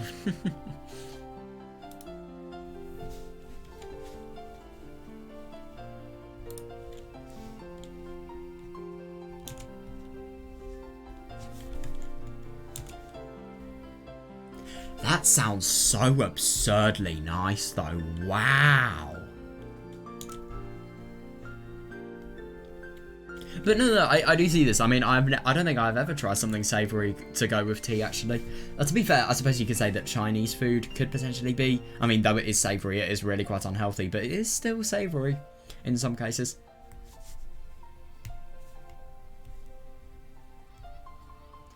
I've never tried chocolate and black tea, though. I've actually got to try that, because chocolate and tea does go well together. I don't disagree with that. So does chocolate and coffee. Especially if the coffee's really hot and you can melt the chocolate in it. That's interesting. Oh, yep. Beatrice's food advice. Chinese tea goes with Chinese dumplings. I will try that. Oh, they were like mooncakes too. I'm surprised. No, seriously. Yeah, you know a lot about various cultures, don't you? I mean, she has lived for 1,000 years. Yeah, seriously. Well, I haven't been living 1,000 years for nothing. I've tried refined teas from all over the world. Jesus Christ. Perhaps you could call it a journey through the world of tea. My God. Beatrice, are you sure you're not British? Like, I'm not even joking. It does, to be fair, and it can really show not only how cultures are different, but also just how in general what is generally perceived to be the really tasty things. You know, how they differ as well, and how, I don't know, just in general seeing which country's the best, which country's the worst, comparing them. It must be really quite fun, and it must be even though it's just the same drink, it must be such a, you know, fun means of discovery. A journey through the world of tea, though. I love that. No, seriously, yeah. Before today, I never knew that one could enjoy tea like this. I will treasure this experience.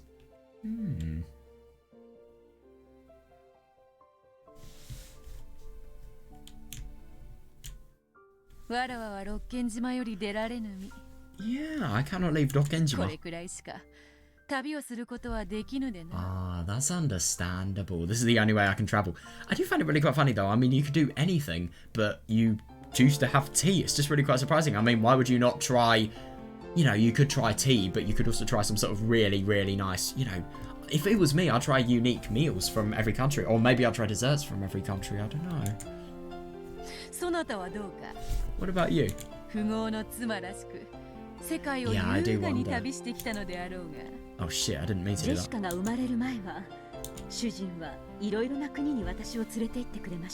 I'm sure you've elegantly travelled the world like any wealthy wife might.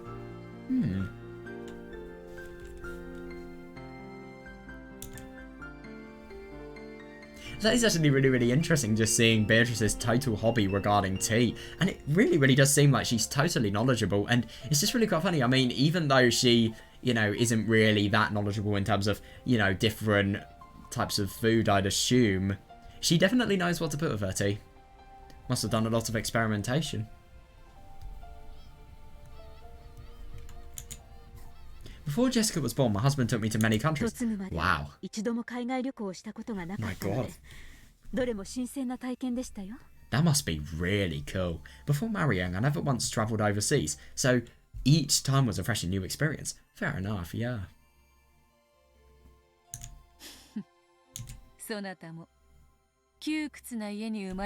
Yeah, that's actually really interesting. Beatrice was as well.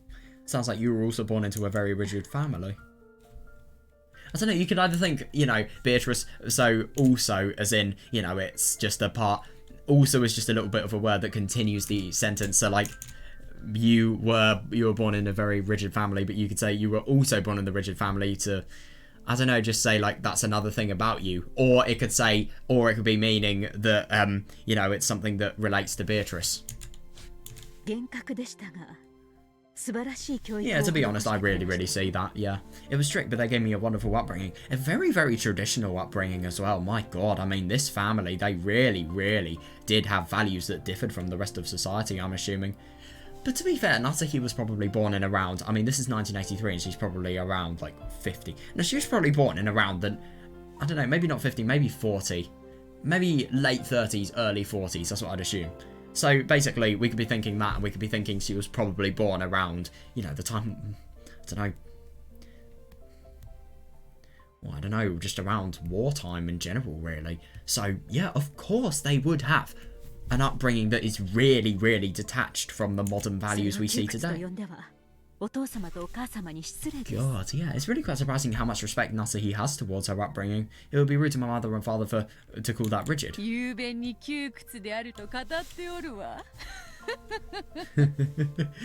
God, yeah, that's a pretty eloquent way to call it rigid. That is actually really quite funny, that. I mean, yeah, even though it was strict and it was a wonderful upbringing, that is also what entirely classifies a rigid upbringing. Yeah. Kraus might have pitied Natsuhi.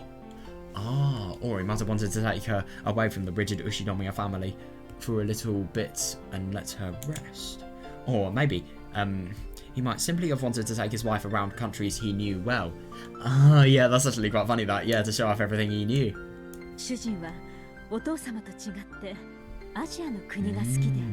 Oh yeah, because obviously Kinzo was a massive fan of, you know, English inspiration and in general just Western related inspiration as seen in, you know, like nearly any building style that's actually in the mansion. Unlike father, my husband is fond of Asian nations. You have got to be kidding me. She's gone to every single place mentioned here. Hong Kong, Taiwan, Korea, Thailand. God, that must be so fun. Wow, I think we also went to Malaysia. Oh no, I see that. Yeah, that Kraus, was he trying to rebel against Kinzo's Western tastes? But Asia is good too. Yeah, definitely. Yeah, after all, the Japanese are strongly influenced by the West. Oh, that's interesting. When they try to think of foreign countries, only Western ones come to mind. But you mustn't forget the East.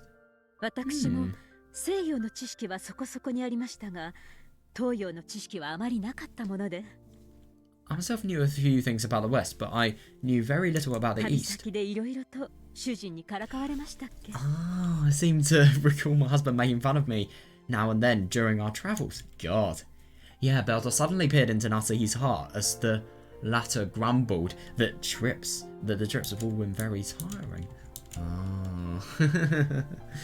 That's actually really quite funny, that. I mean, yeah, that is understandable. I mean, they must have been tiring, but at the same time, you know, the fact that, you know, Natsuhi had a really quite rigid upbringing, like, you know, strict, but with good intent, I'd assume that because of that, maybe they'd wanted, I don't really know, maybe they'd either had a not, wait, I swear Natsuhi was actually from a poor family. I don't know where I remember hearing that, but I just do.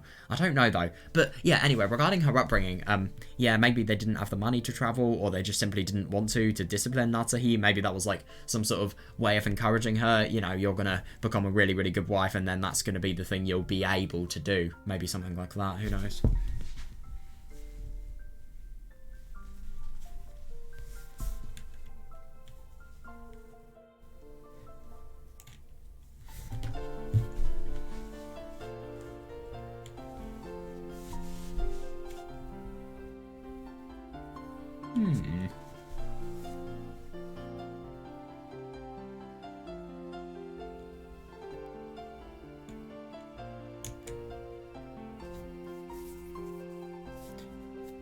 God.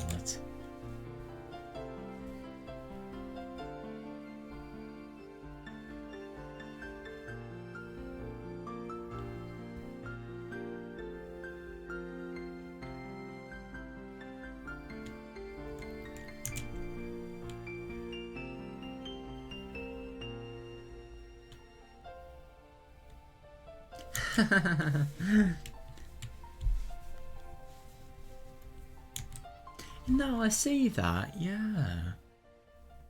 Wonder what's going to happen now. Is it another game board scene? Ooh. Who's that? Oh my god, wow! Oh, this is really cool. We're going to get like a really quite old-fashioned, you know, scene with, you know, Natsuhi and Kraus having some sort of holiday-related thing. It looks like he's holding, I don't know, it looks like he's holding food. I don't know, what is that he's holding? What is he holding? It's quite hard to tell. It looks like some sort of tiny piece of food. I don't know, it's kind of hard to tell. Oh my god, yeah, we can see Natsuhi being nervous. I mean, my god, that is uncharacteristic. I really do wonder what Natsuhi's actually going to sound like when she was younger, though. Yeah. Are you listening? My god, it just feels so weird to actually hear Kraus, you know, not just with that really, really deep and dignified voice. Are you listening? This is called an Areca nut. Oh, of course, it's a luxury food item. Yeah, it's a popular luxury food item around here. An Areca nut. Wow. It looked like a small, round, gourd-like nut that had been smashed with cucumber wedged in it. At a glance, it looked as though it would probably taste like pickles. A nut tasting like pickles. That just doesn't make sense whatsoever.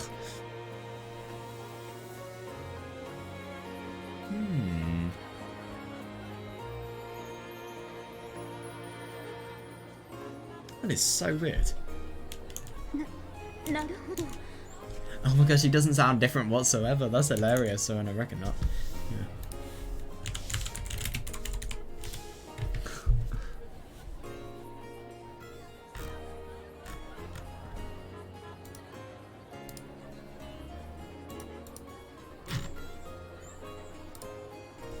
Yeah, look at this.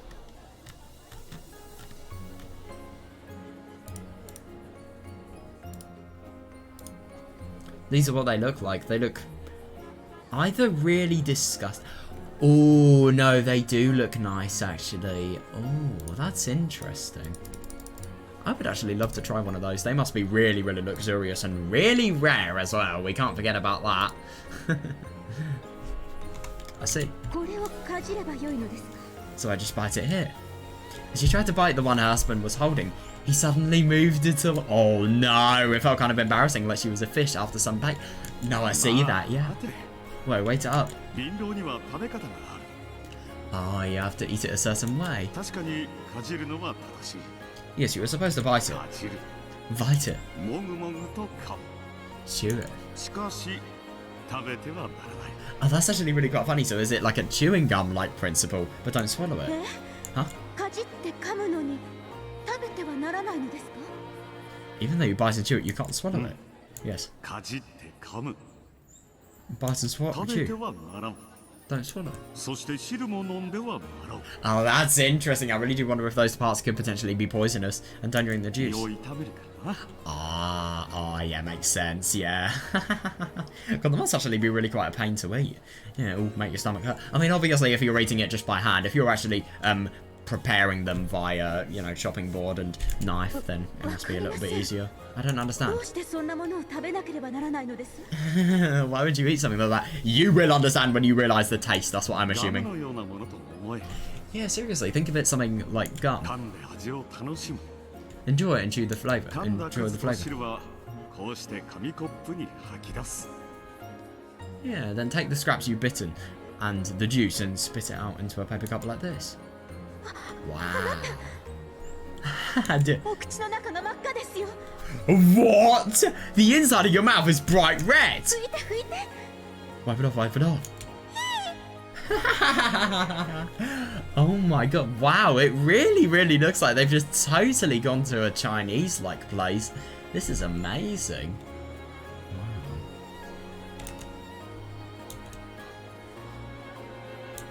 God, this really is quite something.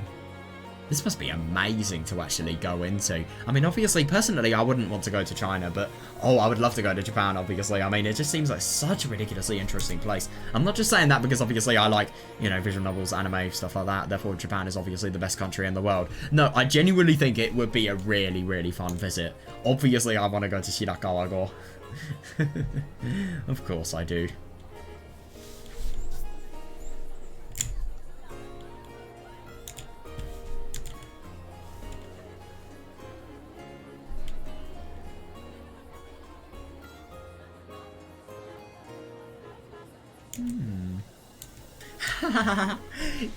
Even her favourite handkerchief, oh my god, which she had wiped Krause's mouth with, had bright red marks on it. Is this blood? Oh my god.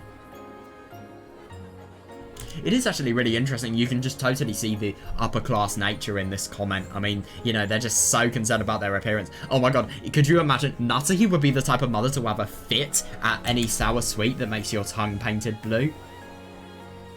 Or, I don't know, any blue raspberry flavoured thing. Natsuhi would be the exterminator of blue raspberry flavoured foods.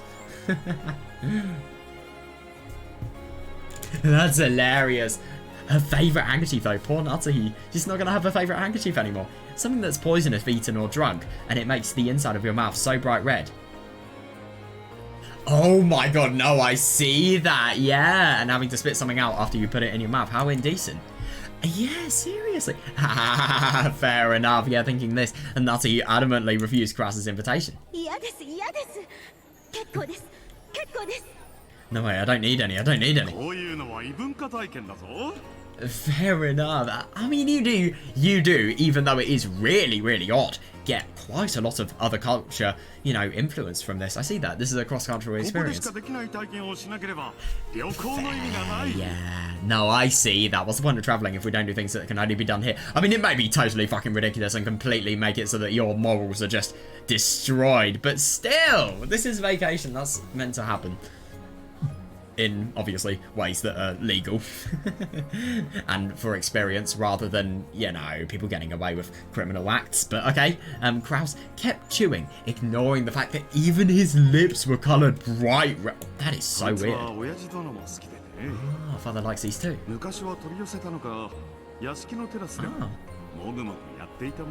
Damn. Father likes these too. He must have ordered them a long time ago because he used to chew away at them on the mansion's terrace. That's actually really quite funny, that. Although it seems he stopped ever since you arrived.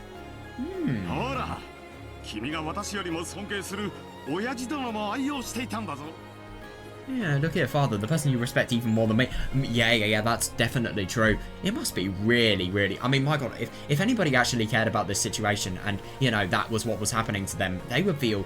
I mean, so many people would probably just feel like they are so inferior if anything like that happened. Look here, father, the person you respect even more than me enjoyed all the time. Look, don't be shy, take some. God. God, she will not eat them, wow.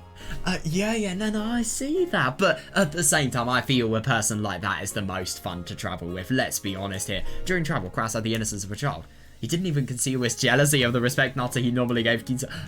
Yeah, just being able to see that side of her husband made traveling all the way to another country. Well, yeah, fair enough, actually. Natsuhi should be more laid back. Let's be honest here.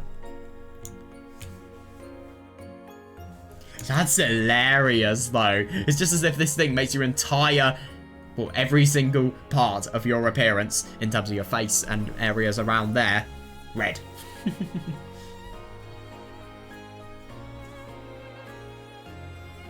That's actually really quite funny that, you know, even Kinzo has so much respect for Natsuhi that, you know, he really wants to maintain a proper appearance for her. And it's just really surprising to think that, you know, there's such an obvious sign of the ridiculous amount of worth that Kinzo actually has for Natsuhi. It's really surprising.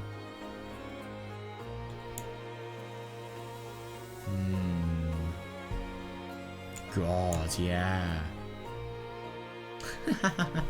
Yeah, I can see that the fact that would cause jealousy. Yeah, it does make sense.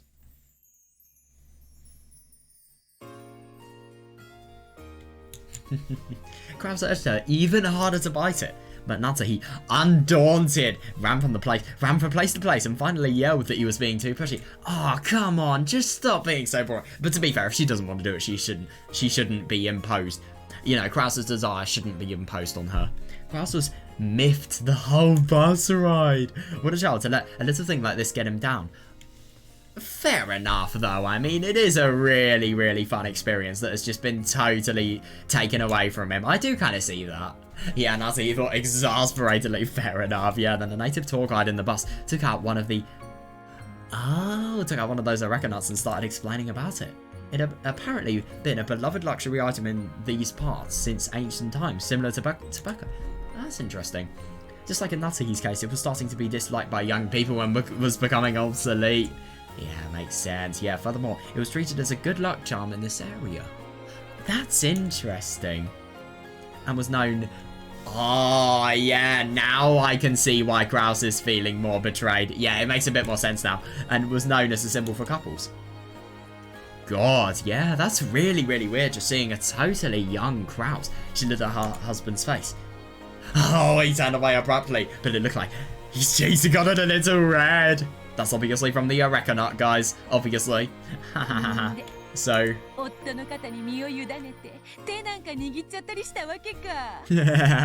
you then leaned on your husband and held his hand, did you? Her face. Well, hey, you and your husband share a pretty pure love, don't you? Did you all get fired up? You know, like that night. My god, Beatrice must be so fun to talk to. Oh, yeah. You are an idiot. Oh my god, what? Red-faced and avoiding Bertol's eye. Natsuhi tried to avoid her, tried to hide her embarrassment by swallowing the bat's whole, chewing with her cheeks puffed out like a blowfish. Fair enough, yeah, Bertol said, yeah, this is the best snack anyone could have with tea.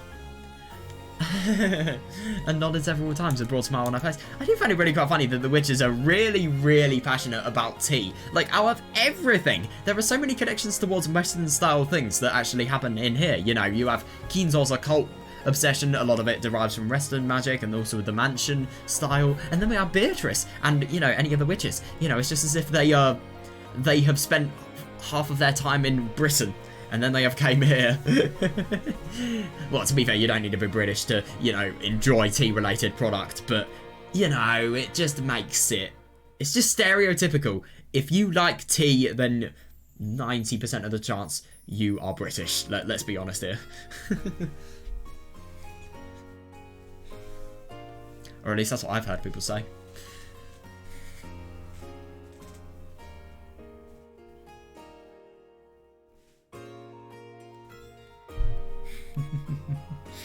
It's actually really quite funny because obviously if Natsuhi had had the Eureka Nut, then she probably would have been... It probably would have been like a confirmation of their love.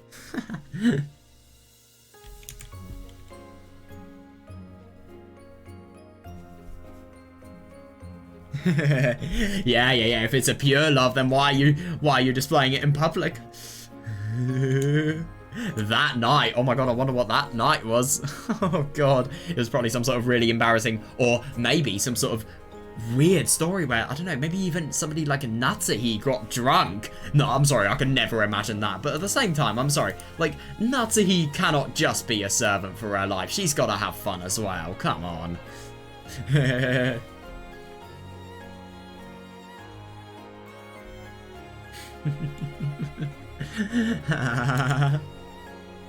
That's really fun. Oh, end of scene. What's now? Oh, yeah, this is going to be interesting. However, that's only how it was when we were newlyweds. Yeah, god, at least I have something in common. Right now, I cannot even leave Rokkenjima. God, that is awful. Yeah, I'm a bird in a cage. I do wonder why. But yeah, seriously, yeah, well, it's the same for me.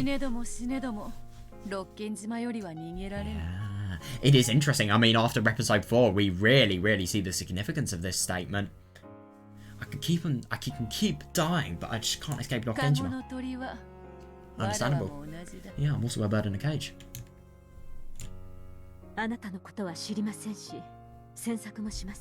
Yeah, that is really quite respectful. Yeah, I don't know much about you and I won't pry.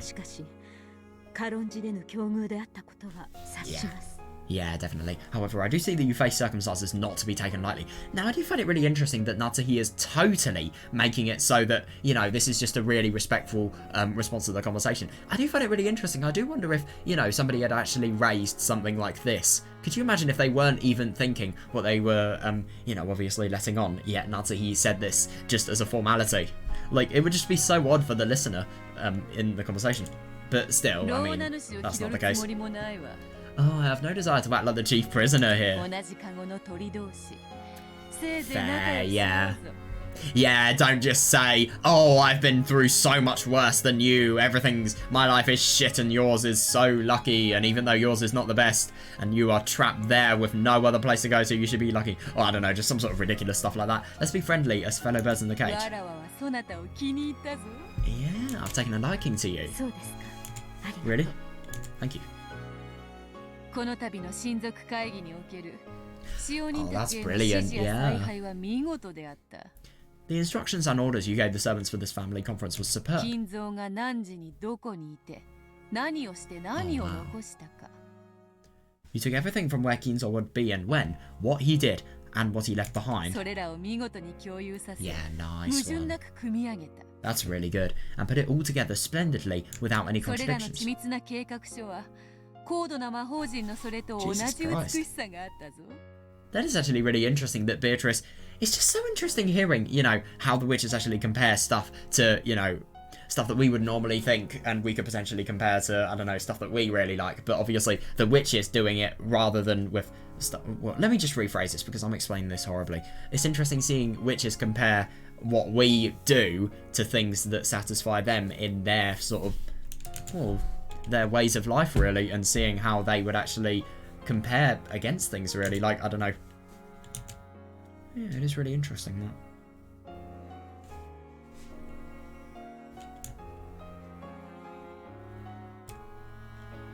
Yeah, that is interesting. So Natsuhi really has done a good job. That's brilliant. That's absurd. To make it look like Kinzo actually existed and was living life on his own way. Oh, that's hilarious. Yeah, she had written his schedule for the day down to the finest detail and made the servants follow it to the letter. I just find it so interesting that there is such a big scandal that is going on. Even when Natsuhi, you know, condones it. Somebody as honest and brave and, you know, determined as Natsuhi to protect the honor of the family, she would do anything. And we can really see this here. When did he meet whom and where, and when did he leave them? God, when did he do what and where, and what changed? Yeah, as a result, even though the relatives never saw Kinzo even once. Yeah, definitely, they never suspected in the slightest that he hadn't been there. And it's just really interesting to me that, you know, there had been so many shifts where people would actually have to work with Kinzo, and because of the fact that they have been given the shifts and nothing has been changed, there is no question whatsoever. So even though Kinzo wasn't there, there was a question, ooh, even Eva and the rest truly believe that Kinzo just happened to be walking through the hall. Ah, when he heard them talking about the inheritance and went into a rage. Wait, hang on a second, what? That is actually really quite interesting now that I think about it. Yeah, everything that had gone just as Natsuhi's plan had predicted. Down to the finest detail.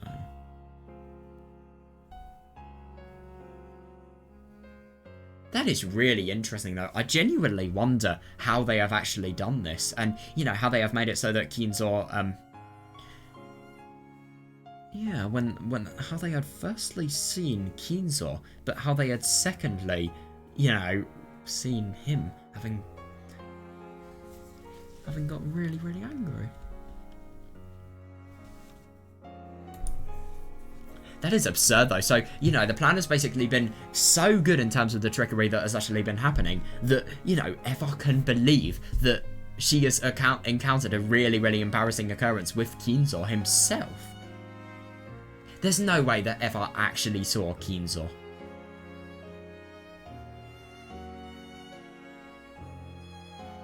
Yeah, but that is interesting. So maybe they could be talking about the inheritance in the family conference, and then he's probably gone into a rage.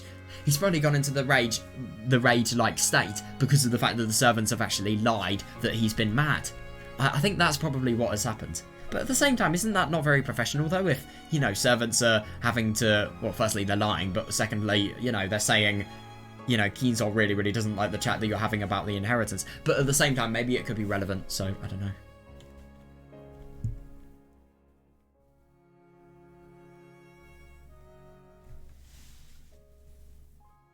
Yeah, that's brilliant. And the cooperation by the servants had also worked smoothly. Yeah, down to the finest detail, because nobody suspected a thing. Agreed. Yeah, we have to stop this secret from getting out no matter the cost. Yes. Yeah, good one. That's why I double-checked the plan thoroughly.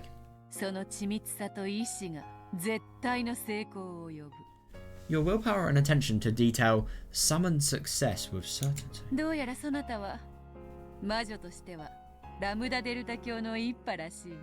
As a witch, it seems that you're in Lady Lambda Delta's camp. それを魔法と自覚したならば、いつでも魔女見習いを名乗れるレベルだ。 Yeah, as your current level, as soon as you become self-aware of that as magic, you will be worthy of calling yourself a witch apprentice. That's absurd. That really, really is. But I do find it interesting that Beatrice is actually saying, you know, indicating self-awareness. You can't just do it after the fact that Beatrice has told you. You actually have to fully believe it yourself. Like, you can't just do it if you don't fully believe in yourself.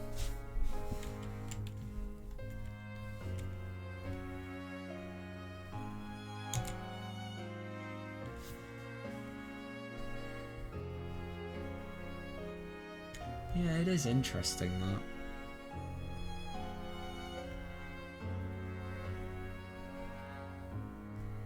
But that is interesting. It does kind of, you know, give branches to Lambda. I mean, but at the same time, I don't really understand this, because you could say with this, anything that somebody has been really, really dedicated to and that they've done a really good job of and that has obviously provided a flawless result, you could say that they... Well, you could technically say that they have a certain outcome and they have, you know, really, really big desires that could potentially be, you know, totally taken advantage of if they actually became a witch.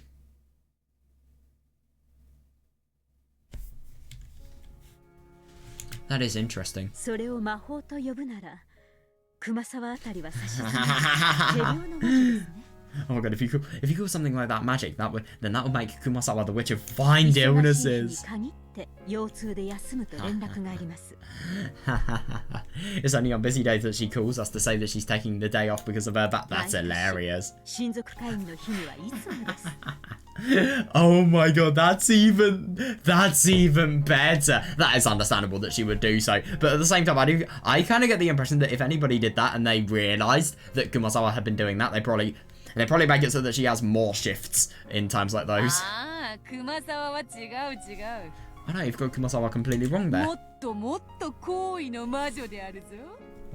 She's a witch of a much, much higher level. What? If you knew what she really was, it would shock you. Are you gonna, like, pry into it? Please do so, Natsuhi. Oh, thank you. Thank you. Please give me context. I need context. I need to learn just something about what the fuck the backstory with the servants is.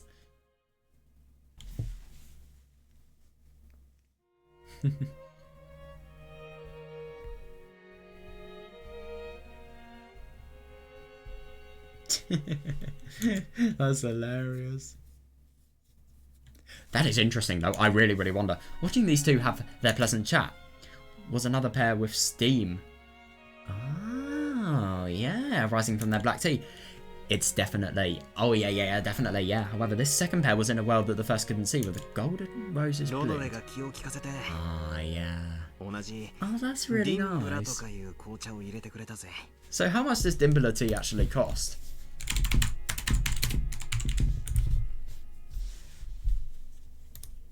Shopping.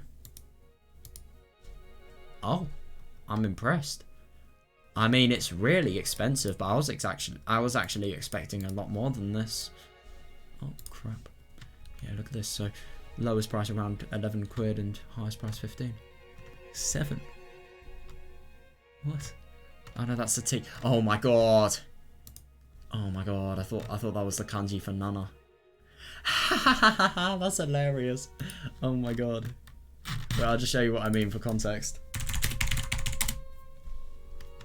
Oh my god, of course it's not just going to give me an image. That would be too easy, wouldn't it? Hold up.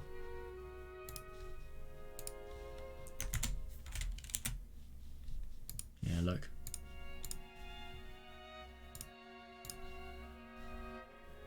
Dude, I don't care about the stroke order, I literally know it. Right, yeah, this. It just kind of looks like it.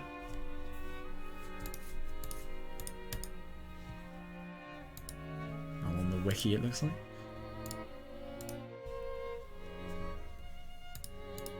Oh yeah, I was looking up at Turn of the Golden Witch.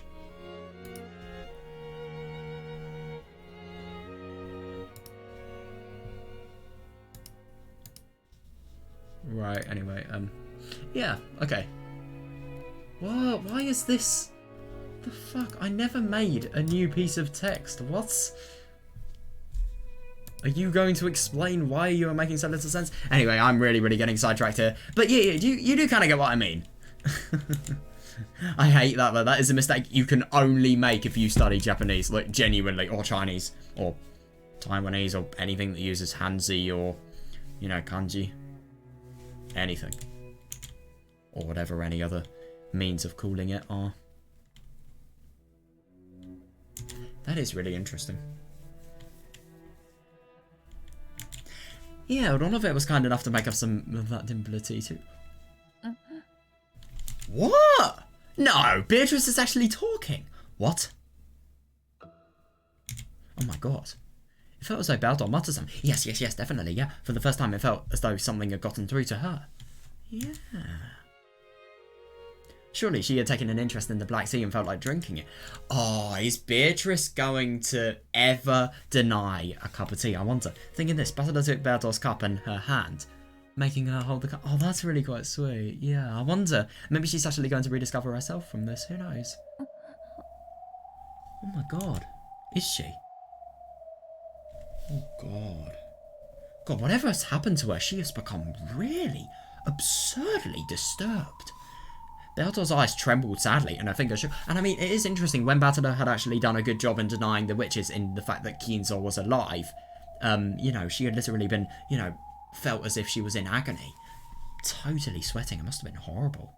Baldor's eyes trembled sadly and her fingers shook. Yeah. Almost as though she couldn't even move her fingers if she what the fuck? Jesus Christ. And was mourning the fact that she could no longer enjoy the tea that she had loved by her own power. No, I know, that must be horrible. Yeah, that's how she looked. So Battler put his hand on Baldor's, grabbed hold of the teacup and lifted it up to her lip. Wow. But is she actually going to be able to swallow the liquid though? This could either go really well or really wrong. Ah, that's brilliant. Then, though it was only a simple mouthful, Baldor sipped. The days they'd been locked in a killing fest with red swords and blue wedges already seemed like the distant past. Now, not only was Baldor unable to do that, it was even difficult for her... Oh, God, for her to make her body do a soup. That's horrible. Even just drinking a mouthful of black tea was like, this was hot. What the fuck? How? That surprises me so much. That really does. How is it? Yeah, the rose aroma makes for a great black tea. Do you like it?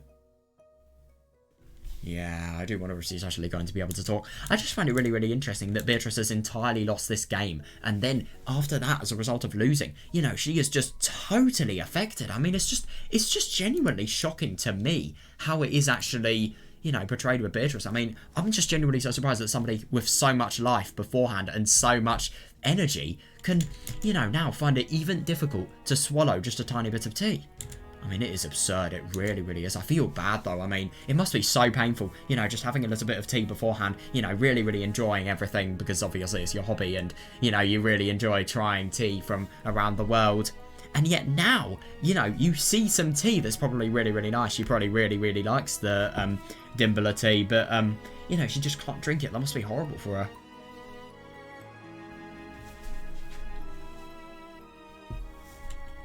Yeah, that must be horrible, though.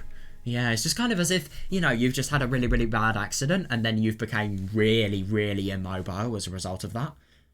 Yeah, that's horrible.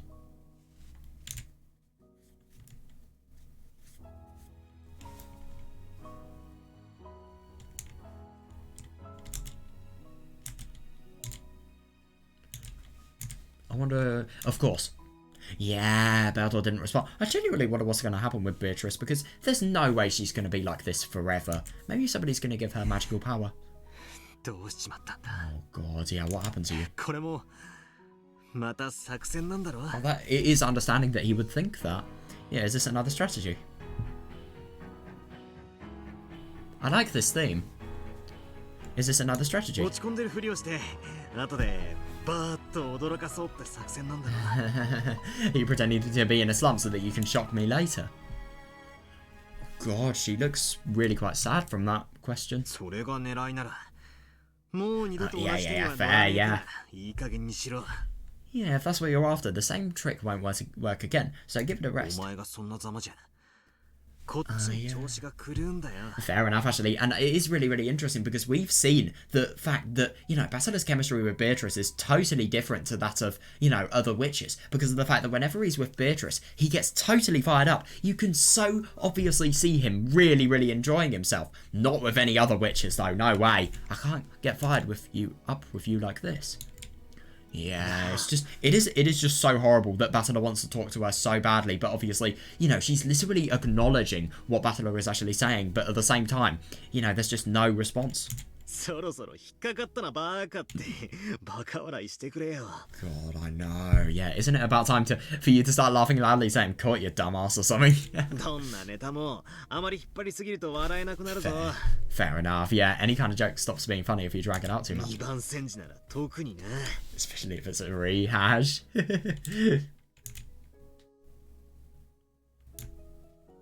Yeah, it's just quite horrible to think that this is not a strategy. This is all genuine. Yeah, she looks really, really quite sad because of って that くれ。 laugh. あそこで夏日おばさんとお茶を飲みながらケラケラと笑ってるみたいに。 Yeah, just like you're cackling over there as you drink tea with Aunt Natsuki. God, it really is hopeless. God, I feel really bad for Basila. God, yeah, just no response whatsoever. She's too weak to even move her mouth.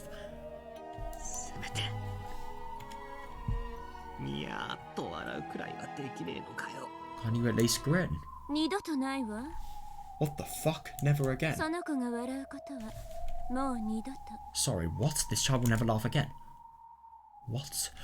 Seriously, they are, but what the genuine hell has facilitated that? Why?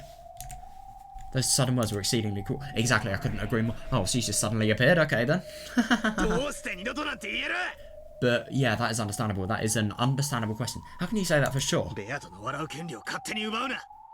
Yeah, I know. But the thing is, this is the thing about people like Berncastle. They are so powerful that, you know, why should they have mercy on the people inferior to them? That is a really common theme I'm seeing in Umineko. Yeah, how can you say that for sure? Don't you try to take Bertol's laugh right away from her? あら、赤で言った方が。 No fucking way! Oh, should I say it then? What? Yeah, definitely, yeah. Oh, I shook my head furiously. Then, with an expression that didn't reveal her thoughts in the slightest, Berncastle spoke while looking at Bertol's face. And the word she used was completely incomprehensible お to め me. でとう。 What? Congratulations?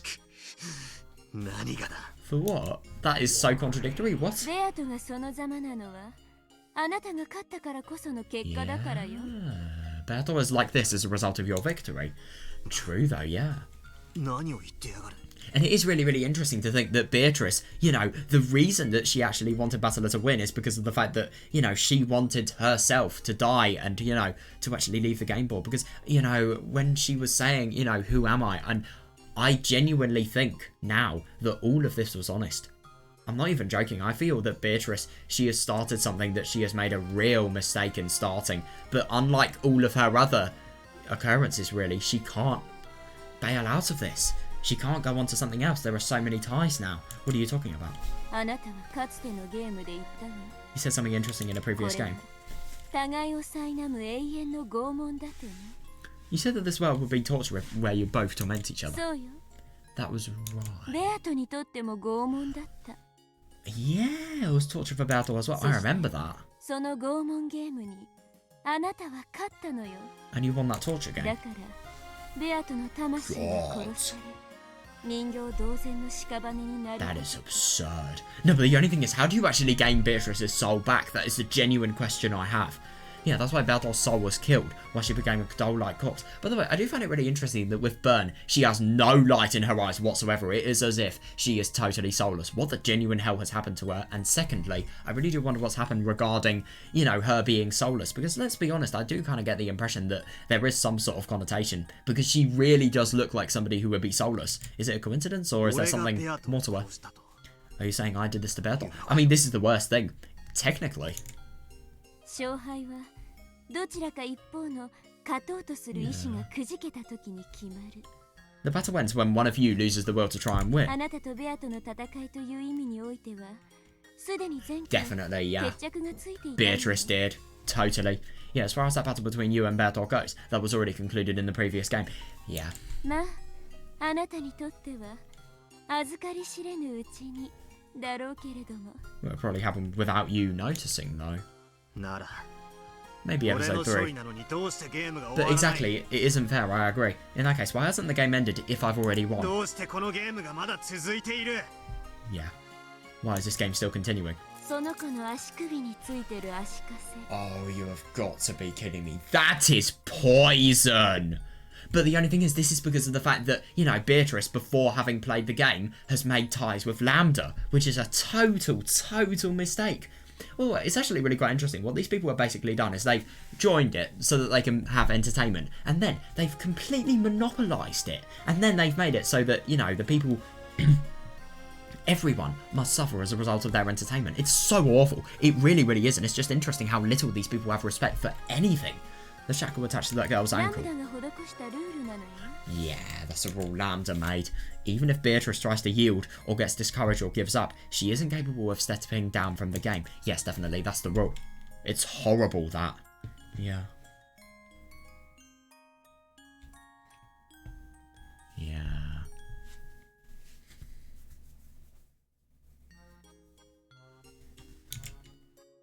It is. Or maybe it's a curse. Well, kind of similar か to つて in the あな past. た私はあなたをサポートしたわ。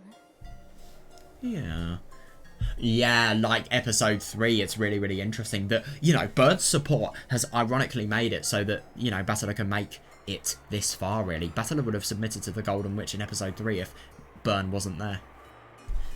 Yeah, in the past I supported you when it looked like you were going to give up. あなたに You は were going to 知 give 覚 in. できないだろうけど、 Though you probably couldn't perceive あな it. たにとって有利な展開とヒントが与えられるように That's interesting. 私はあなたに助力して。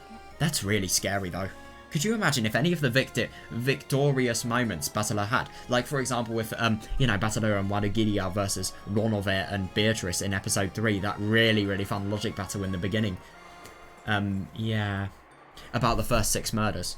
I really wonder what's going to happen regarding that. Like, has Burn Castle literally increased the chances of Battler being able to win? Is it not even his own victory? Is it just a victory because of the fact that somebody's increased the chances? He still has earned the victory, but at the same time, it's easier to earn the victory than it should normally be.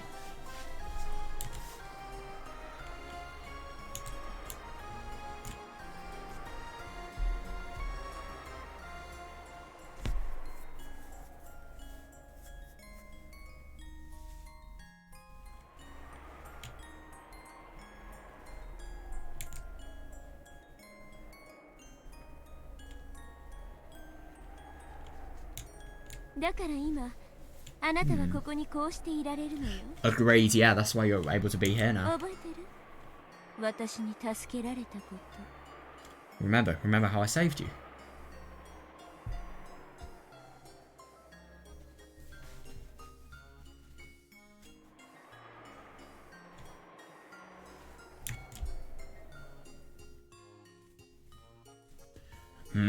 Burncastle stared at me.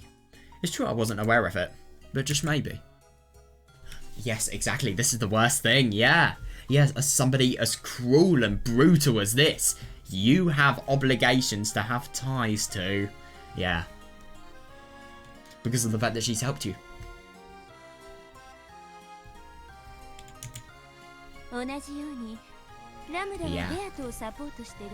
Yeah, definitely. In the same way, Lambda is supporting Berto. Yeah, and this time, Berto was on the verge of giving in. Oh, that's actually really interesting. That's why Lambda's been giving her support this round to keep her from giving in. And that is really interesting because obviously if Lambda has, you know, been supporting this round, keeping Beatrice from giving in, then that could potentially get the impression that gradually this soullessness is going to fade from Beatrice. Yeah, that's horrible. Yeah, that's what the shackle is. That's horrible. Yeah, by refusing to let her resign, she's rescued Baldur within the game. 何をどう救ったってん Oh, だ I suppose a complete loss rescued her from what? 本来ゲームは2つの終わり方があった。 Normally, there were only two ways for this game to ど end. ちらかが負けを認めて投了する Oh, yeah. Either one side will accept defeat and ど resign. ちらかがチェックメイトでゲームに勝つか Fair. A checkmate is going to be, in theory, so difficult to actually present, though, because look at the final showdown in episode 4. You know, the showdown basically showed, Battler having every single potential questionable aspect of each game board and him answering on it. How do you, in theory, make a checkmate out of all of those, you know, elements? Like, what if one element is a checkmate whereas everything else isn't, for example? Or, I don't know, better example, what if it's 50-50 checkmate and then non-checkmate? Is it a checkmate overall, or is it not? Do you have to get a checkmate on every single, you know, questionable thing about the game boards for that to actually happen? God, if that's the case, then episode 8, oh my god, the finale in there, that is going to be really quite something. Episode 8's finale, I have seen a little bit of it. It was one of the things that actually made me interested in Umineko, probably around like 2 years ago.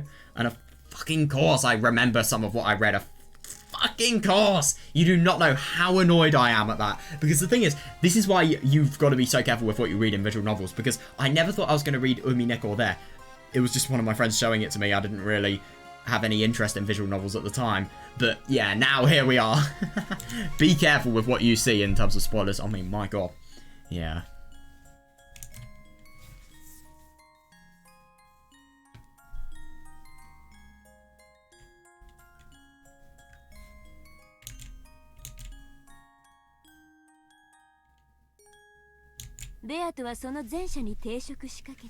I suppose so, yeah. Yeah, definitely. Bertolt was about to collide with the first way. だからラムダはそれを潰し敗北をギリギ Definitely, リ yeah. のところで回避したの That's why Lambda crossed that chance and managed to just barely ゲ avoid ーム losing. 上は立派なサポートだわ God, she's well, only if you're, well, yeah, by the rules of this game, she's an impressive bit of support. Yeah, not by ethics, though. So the only way this game, yes, this game can end now is if I win, even though he has won before. Yeah, at the very least, until I do win. The witch called Lambda Delta can probably try to buy time for Bertor to make a comeback. Agrees, yeah, but that will probably just prolong, yeah, Bertor's suffering even more. It's horrible to think that, you know, there are so many things that totally pressure Battler into, you know, having an essential need for winning. Neither of us want that. Yeah, definitely. Both Bertor and I fought with all we had trying to win. The game repeated several times because we were both giving it everything we could muster. Yeah, definitely. Yeah. Then, that one time, yeah, we confronted each other head on with all of our strength. Yeah. And Bertor acknowledged her loss. Seriously, yeah, she said she wanted me to end the game and entrusted everything to me. Yeah. So Berncastle's words are the truth. Yeah, definitely. She said it's my fault that Bertol's become a living corpse, and that is the worst thing. But at the same time, I get the impression that, you know, Lambda would have never actually been able to have hijacked the game if Beatrice wasn't there whatsoever. She's taking an opportunity, and she really, really is pursuing it. That's true. Because it's something both of us wanted. Yeah, that is interesting.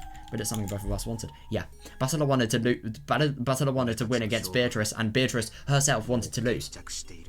Yeah, and I think it's interesting that Battler actually realises that, you know, Beatrice wanted the loss to have happened. Yeah, our match has already been resolved. It's unfair. It really, really is. But at the same time, it's just really interesting. It always reminds me of some sort of political related thing. Like, you can't just think a scandal has ended, because what about the people who have ties to the scandal? What are they going to do? Maybe they could expose you. Do you have money to shut them up? You know, stuff like that, really. Our match has already been resolved. Even so, the game won't end. Agreed, yeah, that's why Bertolt put her trust in me. Yeah, she told me to win quickly and end this game. Now that the game's been resolved, letting it continue any further means endless torture for Bertolt. I know, it's horrible. Yeah, he has to do it. Yeah, definitely. Yeah, nothing more than a nightmare. I've got to give her a perfect checkmate. End this game in the truest sense. And let her rest in peace. Isn't it just so cruel to think that Berncastle could actually let Battler win? Easily. but at the same time she won't, because obviously he needs to get his own victory. She'll give hints, but she won't actually do it whatsoever. Yeah, and let her rest in peace. And she does deserve that. She really, really does. Yeah, for that reason, I'll keep fighting. Good one. Yeah, but by continuing the game, Bertolt's eternal torture will continue. I know, it's horrible, though. Yeah. I know, yeah. It felt... that's a really, really good analogy. It felt as though I could only let her sleep peacefully by slowly strangling her to death.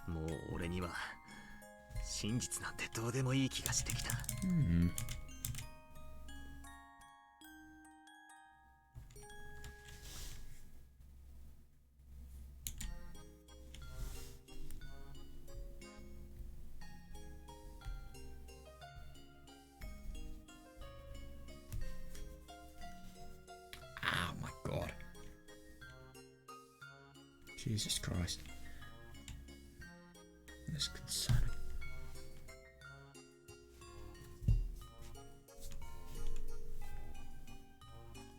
Oh god.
I'm starting to feel like truth doesn't matter anymore.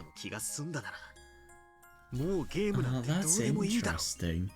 It's just so funny that Beatrice having lost, and, you know, Bertolt actually really, really gaining so much consideration as a model human being for Beatrice because of the fact that such a creepy and, such a cruel and horrible situation is happening to her. You know, it really, really is interesting just how the tables have turned. I mean, my god. Yeah, as long as Bertolt's satisfied, who cares what happens in this game? He would never be saying that beforehand, no way. And that as well, my god, Bertolt resigned. I hope so. Yeah, I'll abandon the truth of the illusion of the witch and return home with my family. Is there anything wrong with that?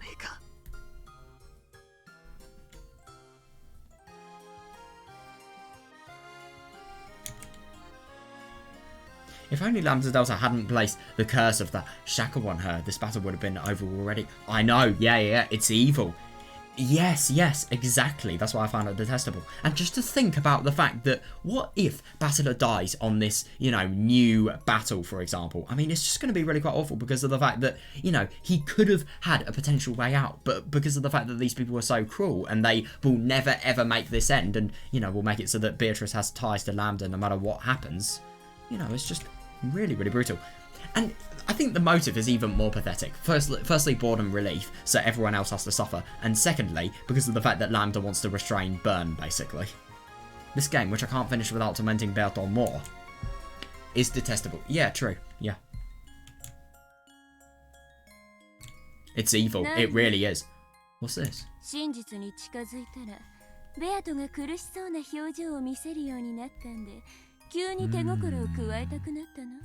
What's this? Bertolt's starting to look like she's in pain every time you get closer to the truth, so you're suddenly going easy on her. Oh god, then go easy on her as much as you can. Oh god, and why don't you just let Bertolt win while you're at it? You are horrible. I just can't believe how so casually and so manipulative she is, and how sly she is as well. She does subtly say everything in terms of her manipulation. Then your little sister can have a lonely, tragic future forced on her endlessly. God. That's not how it is. Yeah, I mean, oh god, he is just really, really trying hard to hide his anger, and I really, really don't blame it. I mean, these people, they have zero respect for you. They really, really don't.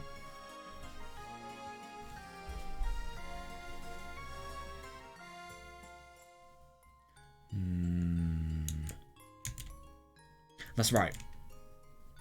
Yeah, definitely. But at the same time, though this is so brutal and so awful, it is true. Yeah, I have to return for Angie's sake as well. I know this isn't the time to start feeling compassion for Berto. Yeah, fair, yeah. Oh, in that case, make sure you kill her. God, yeah. Kill this witch without fail. I wonder what she's actually thinking to this. Yeah, and it is really interesting. Yeah, even though Berto was right there. I know, seriously, it's just really interesting as if, you know, Byrne basically feels as if there is nothing that Beatrice can actually not only process, but see or think about anything. Yeah, even though Berto was right there, Byrne also spoke without holding back. It's really quite brutal. Yeah, definitely. Your goal was to kill this woman. Jesus, yeah. Oh, yeah. In the last game, you said it at Berto's request. Fair, yeah, you said I'll kill you. Yeah, that may be true. That doesn't mean you get to complain about it. Yeah, I suppose. It is really interesting to think that Battler obviously really doesn't want to harm the person that he has such a connection to, and he doesn't want to completely torture somebody who has basically, you know, who has deserved death. They have earned their death by having lost, but at the same time, you know, there is no ending it. So as a result of that, you know, what was I going to say? Yeah, it's just really quite funny how much the morals have to be completely desecrated for this game to actually work. Did you know? True. Oh, that's really interesting. When you tear one of your fingernails out, it's better to do it in one go. Pulling it out like you do. God, yeah, pulling it out like you do. Seriously, yeah. Yeah, pulling it out like you do, timidly, twisting and slow, hurts much more. Jesus Christ. She sounds as if she's tried it. She sounds like she's speaking from experience. Oh, that is interesting. Yeah, because obviously, I suppose I do kind of see what Berncastle means, because if you have a loss, and if you have somebody who is lost, and if you, by going your hardest on the game, makes it so that the person who is lost is being tortured, so you want to obviously feel guilt to them, it's going to be a lot more emotional torture to you because of the fact that you're not going to be able to focus on the really difficult objective of winning the game, and you're only going to be able to, you know, just feel regret, really. Let's be honest here.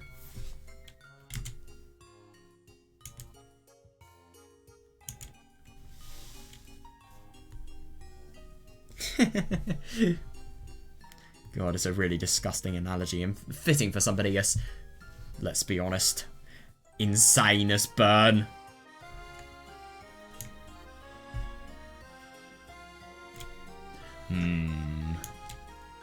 I see that. But that is understandable, yeah. If you have any compassion, kill her all at once. Fair, yeah, that's how killing works. That's none of your business. But that is fair, yeah. I'm the one who decides to get... I'm the one who gets to decide on how to perform our last rites. You and that Lambda Delta Witch have nothing to do with it. Yeah, I'll kill her. Fair, yeah, I won't let anyone else do it. Fair, yeah, as long as you don't lose that willpower. It will be hard. Yeah, I'm betting on you. Okay. Make sure you don't forget. Jesus Christ. That's absurd. Unless this game is resolved, you will never be released. Yeah, you won't be allowed to abandon this game, Eve. I get it. I know what Lambda's after. Oh.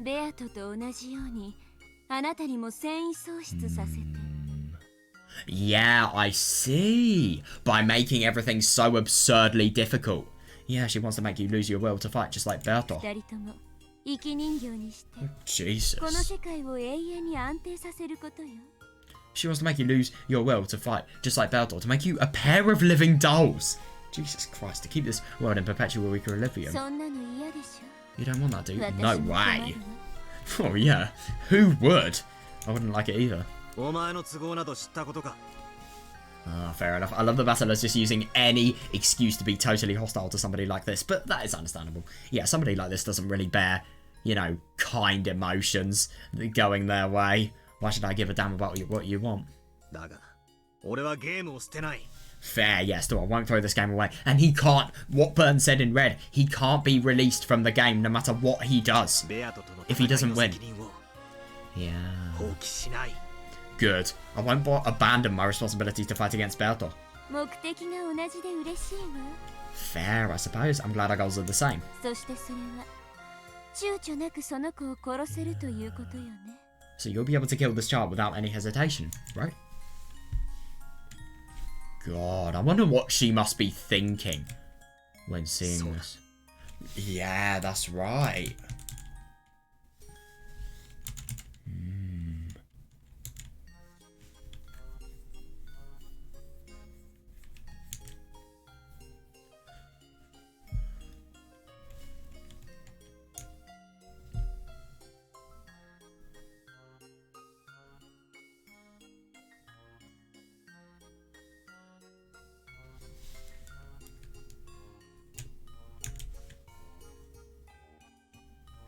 That's absurd, though.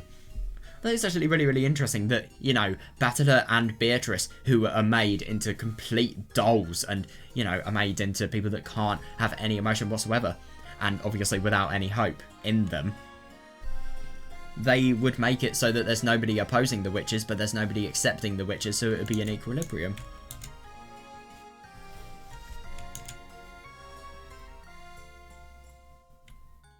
It is really quite interesting that, you know, Battler is basically fighting against Beatrice to relieve her from the endless torture of not being allowed to die. But at the same time, Battler is also fighting to kill Beatrice. It's such a weird and contradictory set of morals, really. That's right. Yeah, I wonder what she's actually thinking regarding that. I mean, she just looks totally dead. She really, really does. I just can't imagine what she's thinking. Yeah, I have no way of knowing whether those words eased her pain or hurt her. Yeah, but I can tell by the dull tingling in my chest that I sure... Yeah, understandable, yeah. That I surely believe I've hurt her. I have no way of knowing what the silent battle... I know, that's the worst thing. That really, really is. That must be so painful if I think I've hurt her. Yeah, fair. Does that mean she's actually been hurt? It's a devil's proof. And if I didn't think I'd hurt her... would that mean no one's gotten hurt because of me?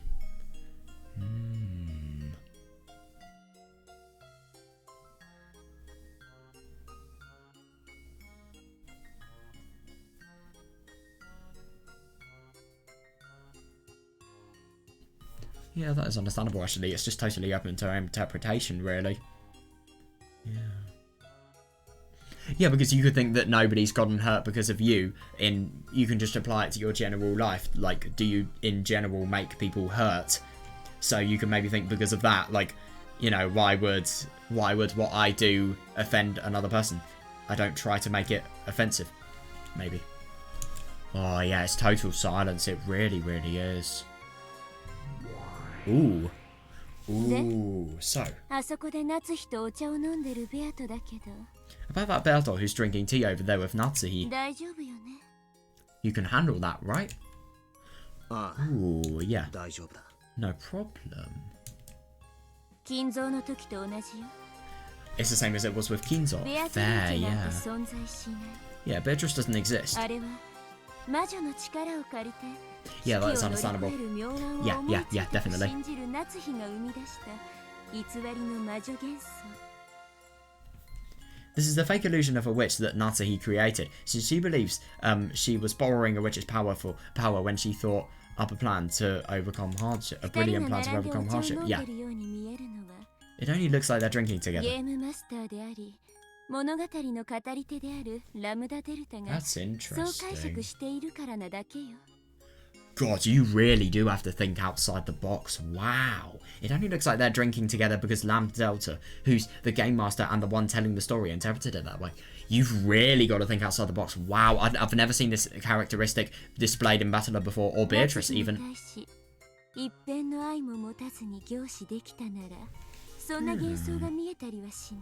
If you could stare at this scene without a fragment of love for Natsuhi, you wouldn't see an illusion like that. Oh, that's interesting. That can't be the case. Is that genuinely true? But it is really, really interesting to think that if somebody actually has... Oh, that's really interesting. You know, without love it cannot be seen, obviously. That's a really, really significant quote. But at the same time, I do wonder how this is actually going to change anything in the game boards. Because if this happens... Firstly, you've got to think, does this person love another? Secondly, you've got to think, can they see a potential illusion that they're thinking of? And thirdly, can you think of... well, can you actually trust the fact that, you know, they have the love? Do you really know whether they do or not? Yeah, without love, it cannot be seen. Yeah, because love is lacking, it cannot be seen. Yeah. Yeah, definitely, yeah. Yeah, you're looking at a daydream Natsuhi's showing us. Beatrice doesn't exist there. Oh. Oh, God, that's awful. Yeah, Berto mumbled softly. It was a small voice that made it sound like she was... that is so awful. I mean, my God, could you imagine just being in so little... just having so little in terms of just, you know, what you can actually do and your mobility. And, you know, the only thing you can actually explain to anybody is just, you know, weak grumbles of pain. It's horrible. God, I know. It must be so awful. Yeah, the thorn of Burncastle's truth had stabbed into her chest. Jesus. Yeah, that's probably true. I think your theory is correct. But don't say that in front of Berto. Yeah, fair. Yeah. Oh, it doesn't matter where I say it. You are inconsiderate beyond belief. Oh, but you are clever beyond belief. Yeah, this is Berto's where we were in. Fair enough, yeah. Also, it's not like I'm protecting Berto. That is fair, yeah. And it's not like I'm protecting Beatrice, but it's still possible that Aunt Natsuhi really is drinking tea with some unknown person X who calls themselves Beatrice. Yeah, that is understandable to think, actually. What if it's different because of the fact that it's taken place within a year? Yeah, the scene takes place within a year before everything. Fair, yeah. The number of people on this island on this day has never been shown with the red truth. Sure. Yeah, definitely, yeah. Yeah, even Lambda hasn't said anything in red about the number of people on Rokkenjima on this day. In that case. Fair, yeah.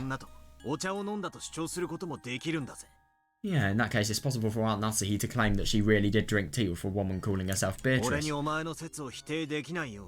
Fair, yeah, I like that, yeah. Just like I can't deny your theory, you can't deny mine. Red.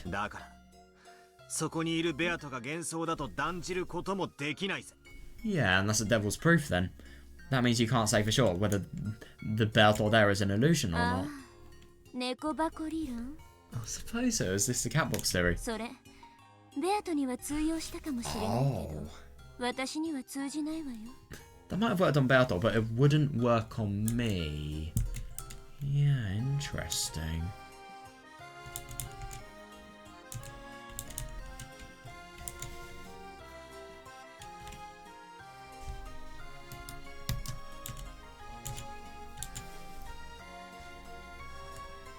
Beatrice cosplaying.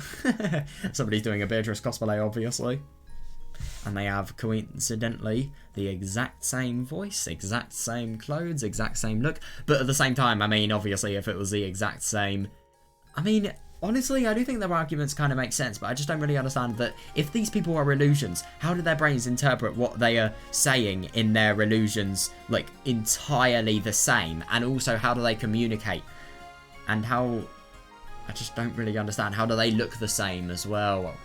Well, to be fair, you can't really prove whether it looks different in other people's perspectives, but still, it's just really quite odd.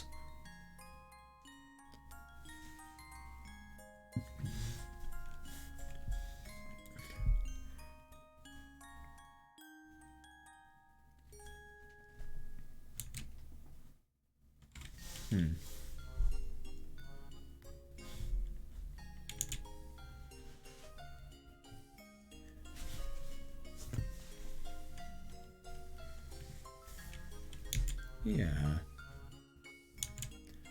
Interesting. Why not? Her face? だって夏日はそこで一 What 人ぼっちで紅茶を飲んでるんだもの。 What?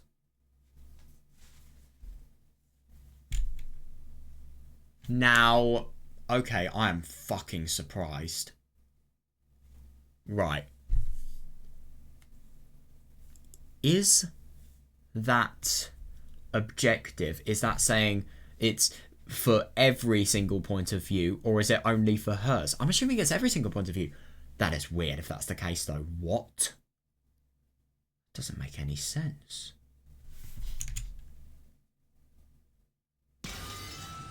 Oh.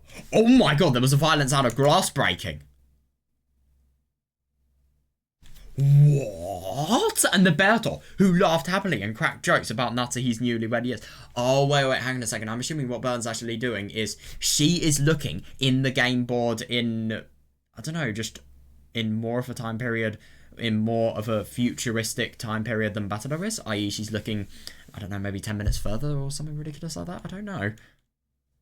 I'm sorry, that is so weird. Or maybe this wasn't the truth until... No, you can't do that. You can't say something's not the truth and then proclaim it in red so that it becomes the truth.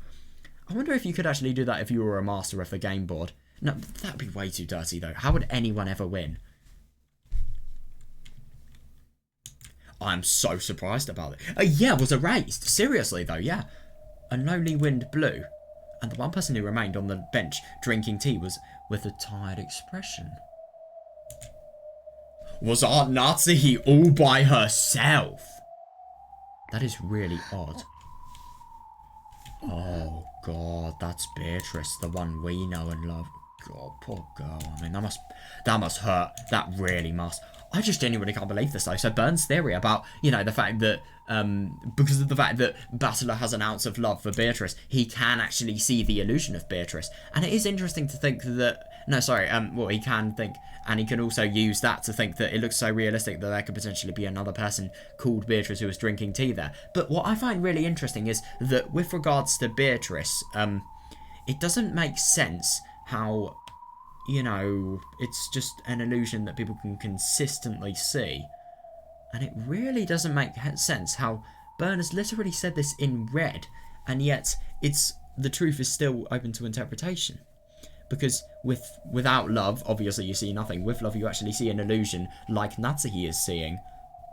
So I don't know. I mean, the truth can be bent, but at the same time, the truth is bent so much so that it's rendered inaccurate if you actually have love. I'm assuming that's what's being said. God, yeah, that is odd. That really, really is. And it's just interesting the fact that she's been denied, so as a result, there is nothing like that. Yeah, there was nothing of Beatrice there.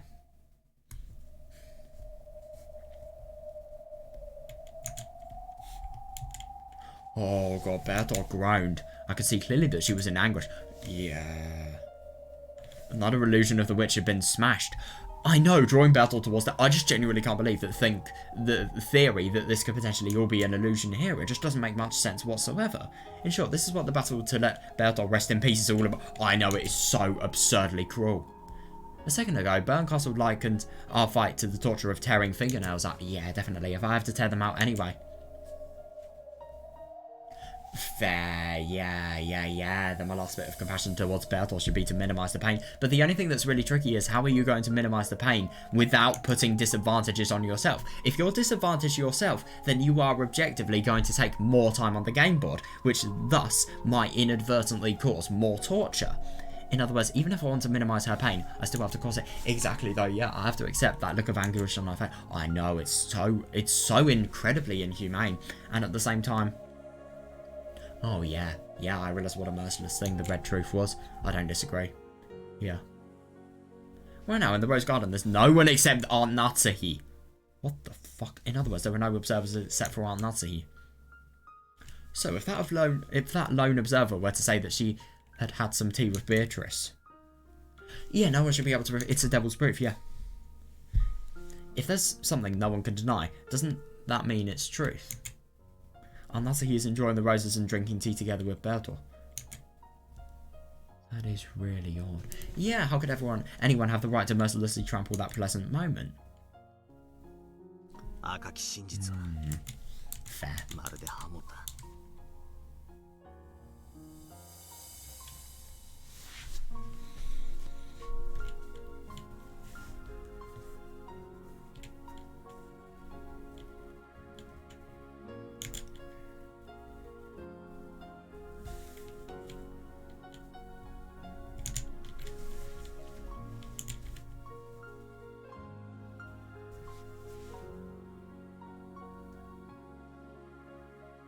Right, here's my theory on the illusion of the witch.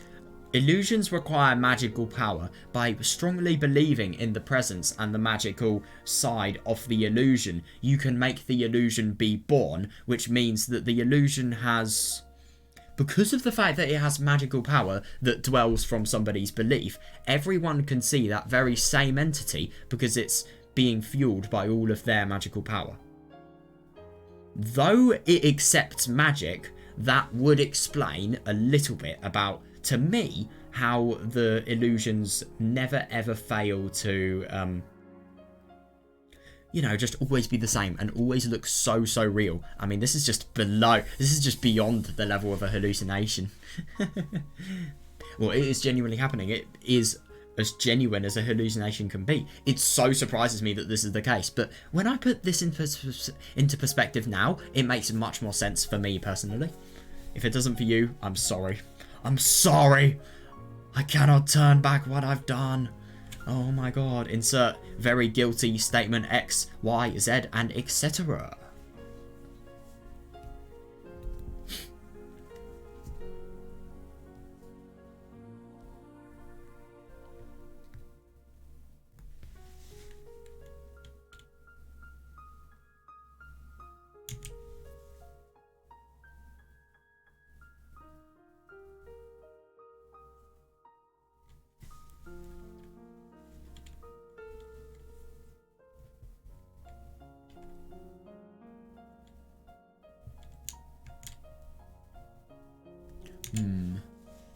The Red Truth is like a blade. Fair, yeah. Oh, I do wonder what Battle is actually going to say.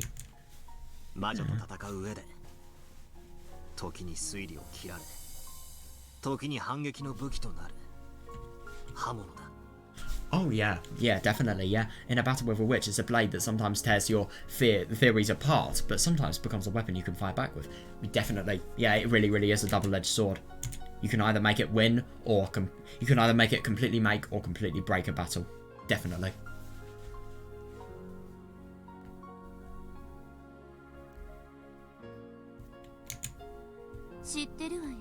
I know. So what? I just find it really funny that, you know, Burn is just so not open with conversation. Oh, don't use it without reason. Fair, yeah. A blade is a tool if you use it when you're supposed to. I see that, yeah, but it's a weapon if you use it out of malice. True enough, Aunt Nasa, he wasn't really drinking tea with a witch, and that just genuinely surprises me so ridiculously much. The fact that Beatrice isn't actually there, but it is merely just an illusion that she has created.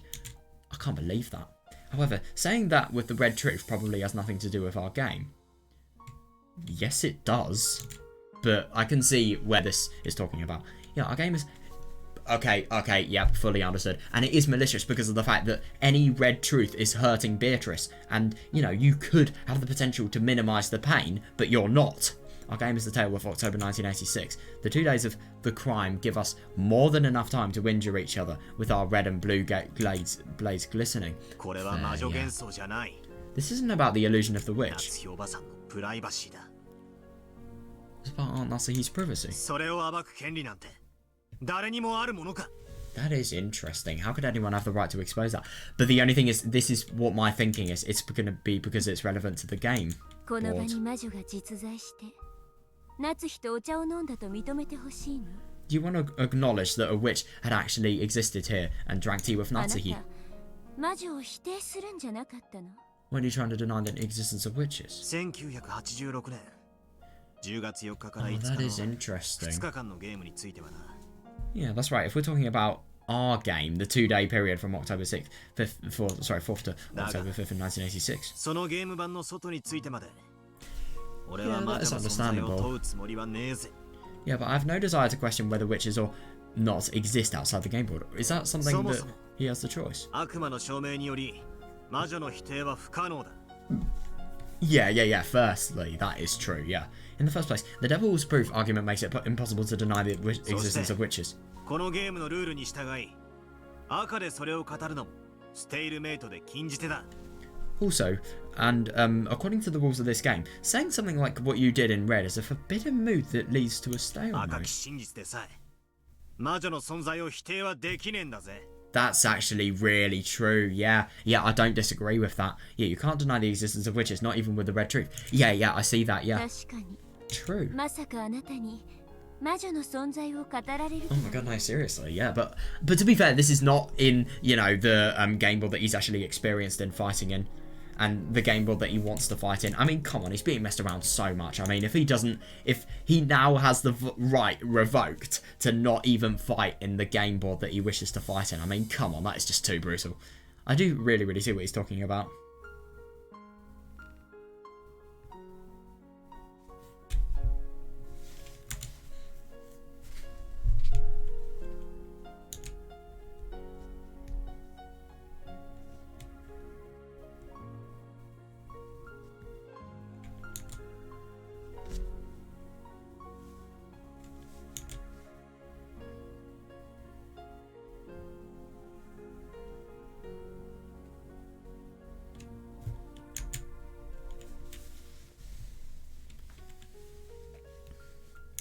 さすがラムだ。 Not bad, Lambda. バトラーを人間犯人説と魔女がいてもいいという気 Oh, 持 that's ちのうまいこと中 interesting. 間に引っ張り出してきたわ。 I do find it really interesting that Byrne is just specifically saying this. This is the thing, it's really hard to negotiate with a person like this because obviously they just always turn everything back on you. She really is just trying her hardest to take everything back and then completely use it against Battler so that he can improve. Not bad, Lambda. You've done a good job guessing Battler stuck between his human culprit theory and the idea that witches existing wouldn't be so bad. God. 人間の心を操るのに本当に長けている。 That is why she is bloody deadly. She really excels at controlling human 私ももっ hearts. とあなたを応援しないとまずいわ。 Fair enough. Yeah, looks like I better start helping you out even more. お前らなど知ったことじゃない。 I really couldn't care less about you too. 消えろ。 But to be fair, I really get the impression, I really agree with Battler's sort of, you know, anger here. Like, this is totally taken out of context. I'm sorry, but it really is. I really couldn't care less about you two. Disappear. 俺とベアとのゲームだ。 Fair, this game is between Berto and me. お前たちに私はしない。 We're going to keep this game to ourselves. But to be fair, I mean, obviously I do get Battler's stubbornness and, you know, the fact that he does want to keep the game that he is playing to himself. But this is a really bad move because Byrne is... I mean, she literally went against the rules. I mean, obviously it's against the rules. No, but Battler's really stubborn. He has a lot of pride. You really think he would let somebody in the middle of a game go against the rules? No is the answer. 嫌よ。 No way. 何？ What?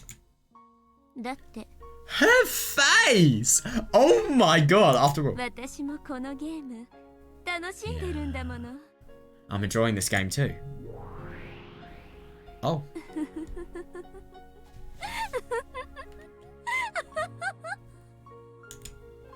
Burncastle disappeared, leaving, oh my god, yeah, only that unpleasant laugh behind.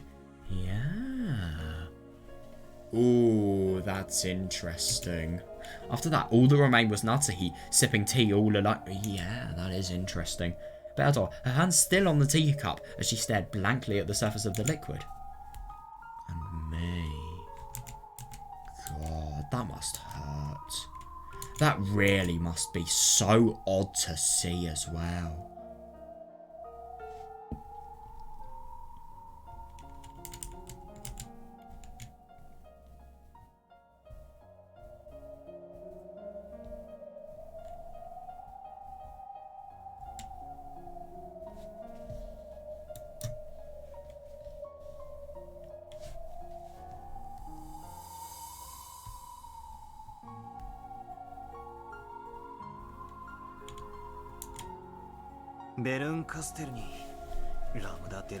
Berncastle and Lambda Delta.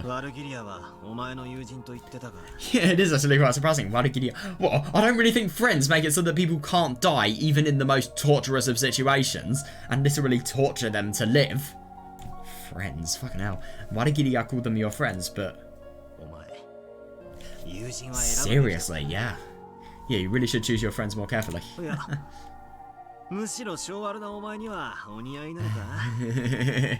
Oh wait, maybe maybe they actually make a good match with an ill-natured person like you. Yeah, fair. Yeah. God, it's just so sad to think that, you know, Batelor is just trying so hard to actually make any sort of signs of laughter, any signs of conversation, but no, it's hopeless. Absolutely hopeless.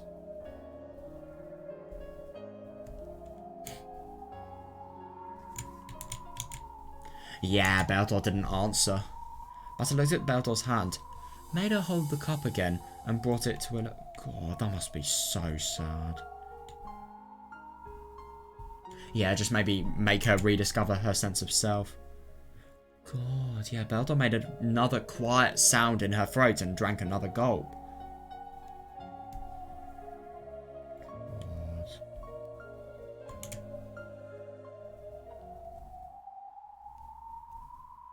Ooh, this is going to be quite something. Then, Natsuki's lonely tea time ended. It is just so interesting to think that... Oh, the truth, which was Natsuki's alone and observed by no one else, had been defiled. Fair, yeah. In Natsuki's world, surely, that tea party, which had been peaceful despite her annoyance at Bertor for making fun of her way too much... Oh, God. Had came to an end, and the two of them parted ways. However, in Natsuki's exposed truth, she was all alone. Natsuki tossed it away. On the bench, only a single person's cup... That is properly weird. Oh. Right, okay. Didn't expect that.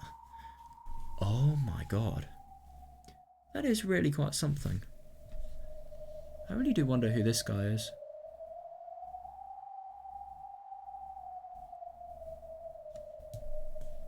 I've got to figure that out.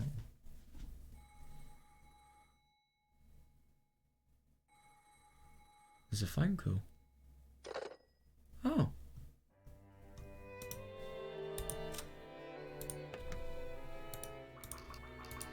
Right, I'm probably gonna call it a night here.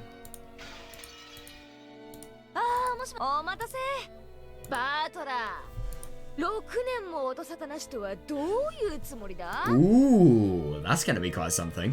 Right. Don't know, let's just reread some stuff. This is really, really interesting though. The fact that Beatrice, because of the fact that at that time, at that present moment, she had been denied, it was as if she was never there in the first place. And it was as if, because of the fact that a witch has been denied, and the witches, and the game board is totally at the mercy of the witches, then, it was as if Beatrice had never existed and time had entirely changed as a result of that denial. Now, this tells us... Oh, shit, I thumped my disc then. This tells us how, when everything is actually denied... Why am I saying when? If the witches are fully denied and everything can actually work out, then, you know, it's going to be probably, like, as if Beatrice had never even existed in the game board. Who knows? God, it's really horrible seeing Beatrice's change.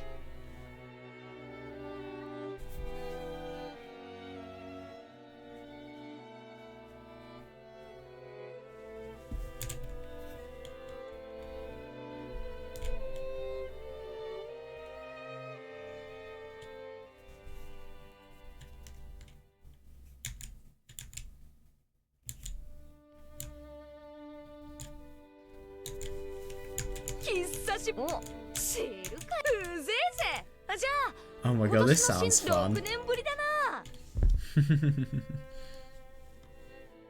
That actually sounds really quite fun. So, yeah, we'll just do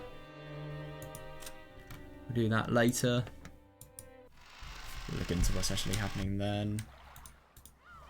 Actually, no, I'm not. I'm gonna have a little break and then I kind of want to play more. Yeah, to be honest, I mean, I was gonna call it a day, but nah, this seems fun. So, yeah, I'm gonna give it a chance. If this scene is not good, I sue. Just kidding, I will not sue, like, the best writer. After dashing to her bedroom. Oh, fuck. Oh, wait, I didn't actually skip what I wanted to hear. Oh, hello. After dashing to her bedroom, Jessica answered the phone call that had been transferred there. Oh, hello. Sorry to keep you waiting. Battler. No, I know. What do you think? What do you think you're doing? Not contacting us for 6 years? Oh my god, no. It must just genuinely be so fun to... How's it going? Oh, really? How the hell I'd know? Shut up.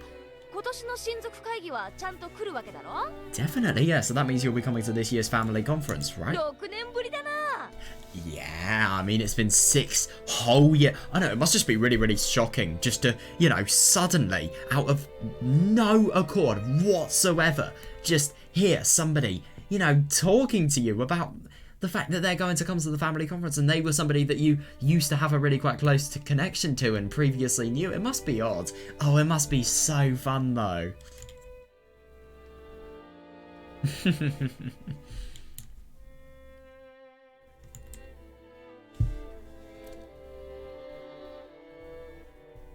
Wonder what this is going to be.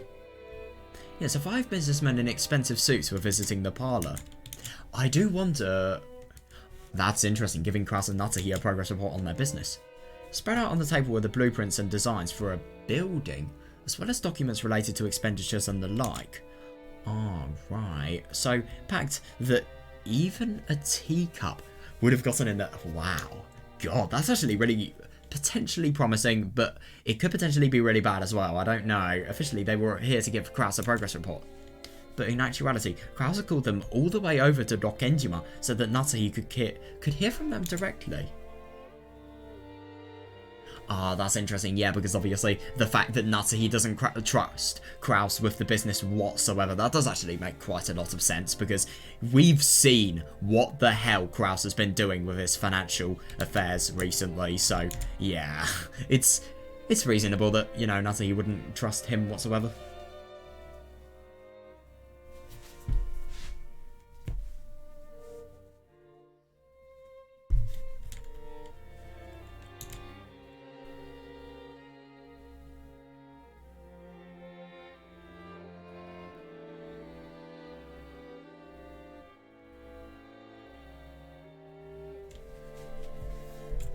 Yeah, that is understandable, yeah. In other words, even though another family conference without Ginzo was appearing, oh yeah, approaching, yeah, it is really quite stressful, yeah, the business had not yet earned them any money. Yeah, it's ironic that, yeah, it's just really quite, it is actually really quite a shame with Kraus, because obviously he does have a load of really, really quite, you know, ambitious ideas. And look at this, you know, he's literally got building plans, blueprints, paperwork, really, really suggestive stuff of the fact that, you know, he may be really, really near actual potential in his business, but at the same time, nothing works out. It must be really soul destroying. It must be really betraying as well, just realizing that all of the effort and all of the collateral or money or property or anything you've invested is just completely a waste of time. It must be horrible. Yeah. After telling the guest to wait for a short while, Kraus took Natsuhi out into the hall and once again summarised the situation. Yeah, interesting that. I do wonder if the summaries are going to be... 事業は素晴らしくうまくいっていると彼らは言っているのだ。 Yeah, he sounds really, really stressed. In short, they say that the work is proceeding even better than we ここで imagined. 私と知事との私的なコネクションが大きく効いてきた。 Oh, that's interesting. This is where my personal connection to the governor really starts to pay off. That is impressive, yeah. もはや絶対に釣り落とすことはない。 By now, it's absolutely impossible for this catch to get away from us. それ I どころ hope か so. 例の委任状だけでなく、これまでの損失さえも一気に取り戻すことが可能なくらいの大きな話になりつつあるのだ。 That's absurd. Is this? I do wonder if this is actually based on, you know, the projections of what's happening based on the current, you know, growth of the business, or if this is just reliant on an unreliable, or this statement that Krause has made about, you know, the fact that everything is actually going to be able to, you know, be returned. Is that based on his opinion or objectivity? And how valid is the objectivity as well? We can't forget about that.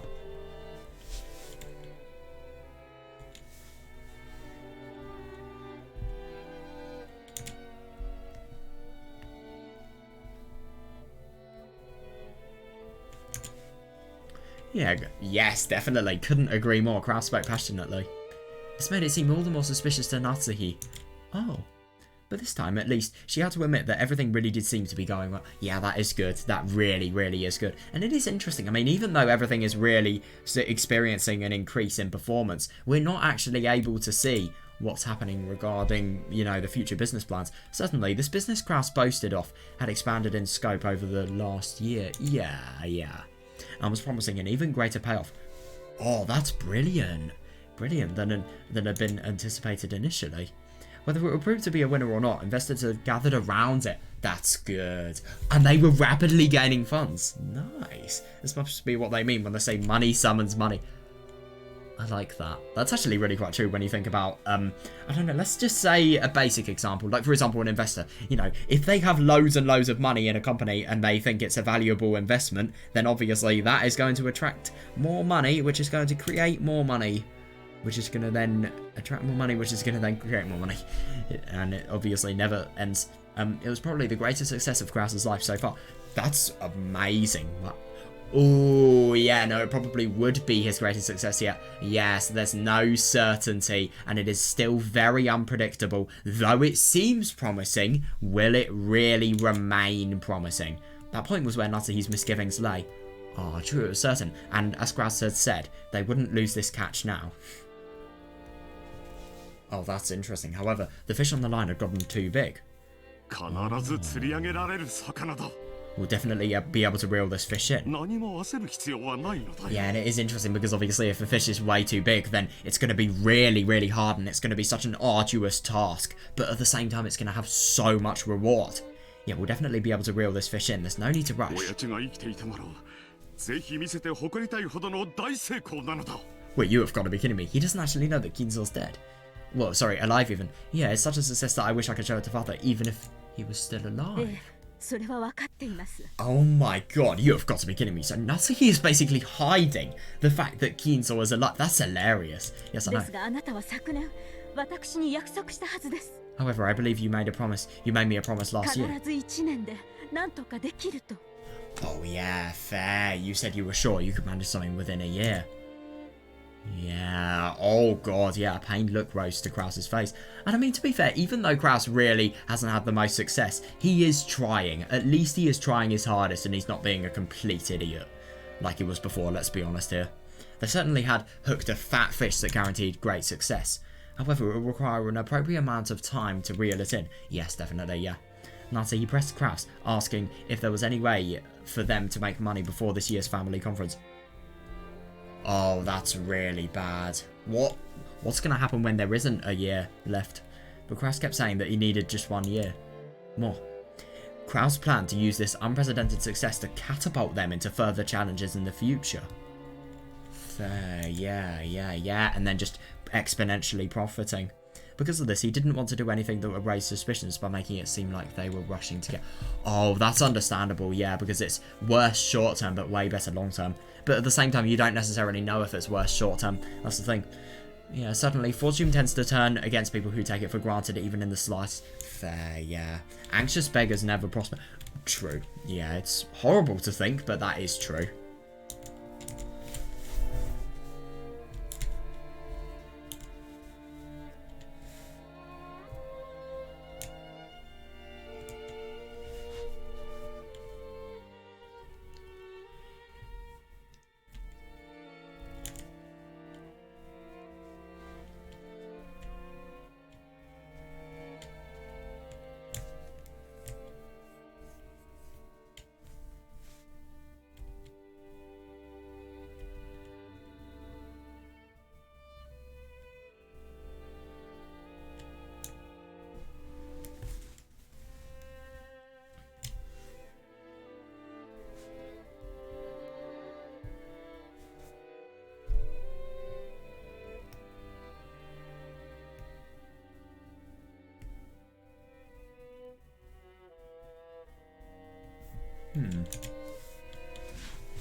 On many occasions before now, Kraus had got on cold feet and sold off businesses that would surely have brought in a profit he had just waited. Oh, that's tricky.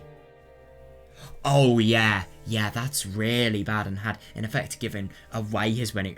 That's really, really bad, yeah. So he really, really is doing this move from experience. My God.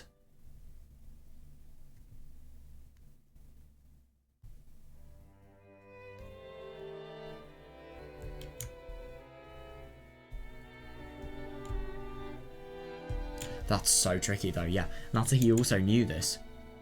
She knew that guts were the thing her husband lacked the most.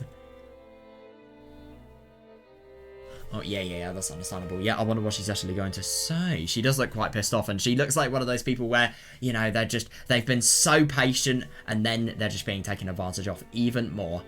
Yeah, it just looks kind of impatient, really exasperated as well.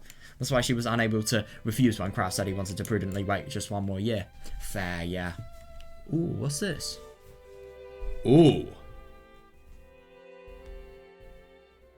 Huh?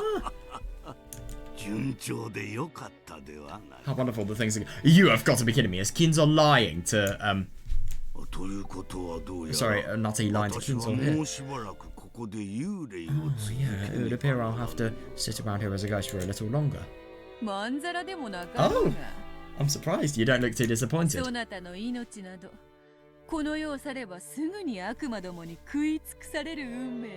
Well, you don't sound very scared. By the way, I do find it really, really interesting that obviously the stuff about Kinzo having completely outlived his life expectancy. Now, to think about it now, it could potentially be a sign of the... Wait, so 3 months left to live last year. Depending on when last year, that could actually be a pretty accurate guess. But obviously, now it makes so much sense as to why he's completely exceeded his life expectancy.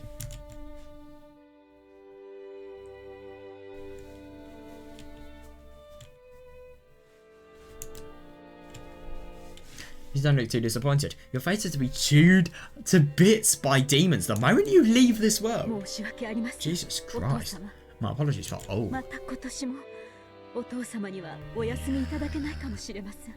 That's the worst thing. It is actually really quite interesting that we kind of see a little link here. And also between, you know, everything that's actually happening regarding Basila and Beatrice. You are so uncharacteristically nice. What? It is fine, fear not Natsuhi. Well, yeah, everyone's going to be dead after this anyway. Yeah, that is interesting that this Kinzo is so uncharacteristically different. He's completely devoid of pride. I really do wonder if it's because of the new game board that he is just so much of a nicer and more rational and sane person, really. It is fine, fear not Natsuhi. I am no longer the Ushinomiya family head.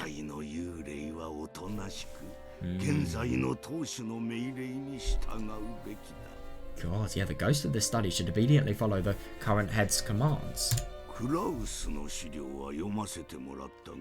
that's really good. Nice. I've taken a look at Kraus's charts and they aren't bad at all. Even from your perspective, Father. What the fuck? Wow! I am really impressed. they're pretty good even from my 誰 perspective. もが勝利を確信し相当の魔 Oh 力 yeah, に集中 understandable, してい yeah. る Yeah, everyone is confident in victory, gathering together a significant quantity of magical power. その結果さらに勝利が熱くなりますますに人と魔力を集め黄金を生み出そうとしている As a result, that victory is growing ever deeper, involving more and more people and magic beginning to create 錬 gold. 金術の王道を見事に体現してい Yeah, るぞ that is interesting. A perfect embodiment of classic alchemy.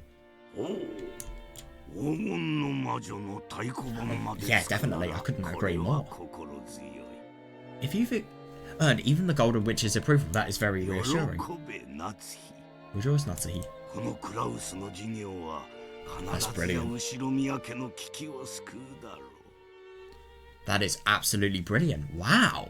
I am genuinely impressed that, you know, the investments Kraus makes in the last and final time where it matters the most and his house is literally in threat because of the fact that he may not succeed. You know, he does. Ugh. Ugh, that... Oh, fucking hell.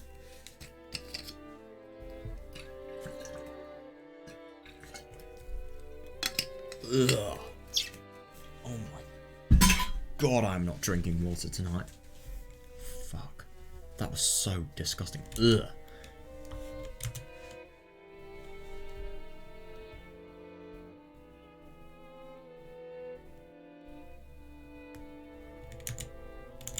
I just genuinely can't believe that even Kinzo views charts that Kraus has made as fine and adequate.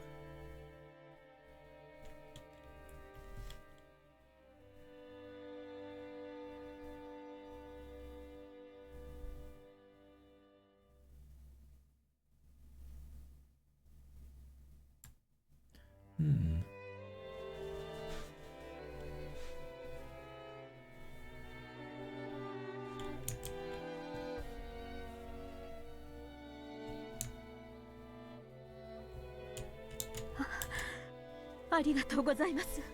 Yeah, that is absurd though. I mean, my god, it's just absurd to think that, you know, there is a really, really high chance that without fail, his business is actually going to really succeed and there's going to be no disappointing result. There's just everything is going to work out. And if you were once again, indeed. もう一度親族会議を乗り越えねばならない It is really, really interesting that in this case, there is no plan that Kinzo actually has of completely murdering everyone. Oh, that is interesting. So who's going to do it?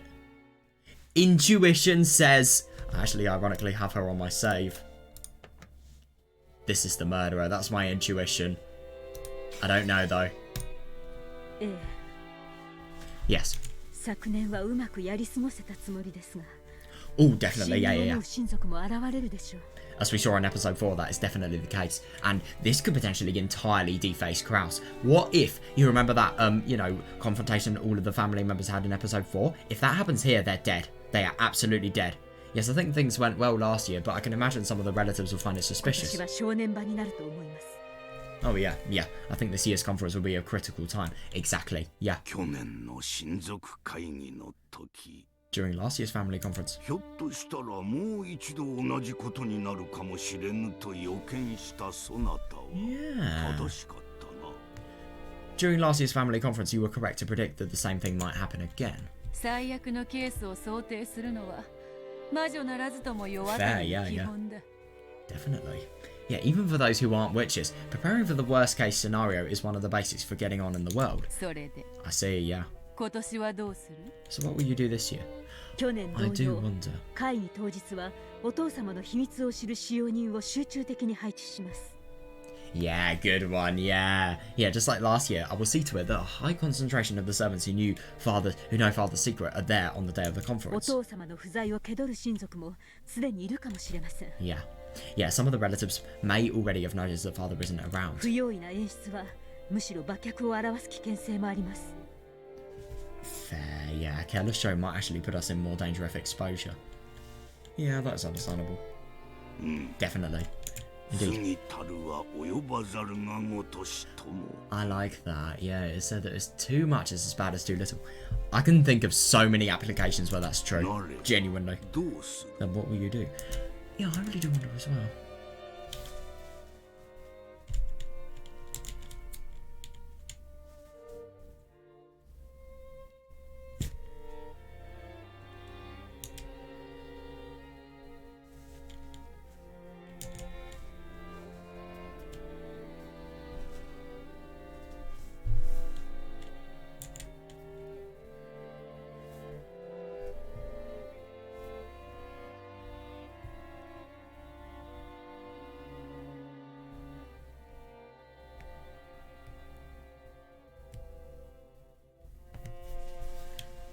Yeah, they need to have the best employed staff, some of the best trained, the most knowledgeable about, obviously, the stuff regarding Kinzo, and yeah, they cannot have any question in performance.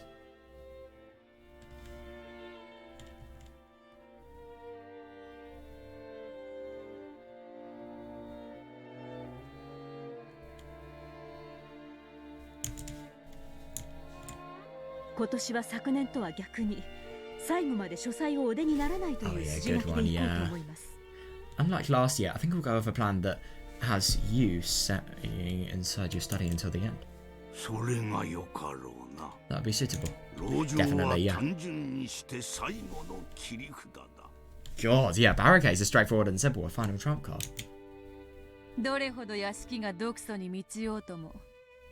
No matter how strongly the toxin fills the mansion. Fair,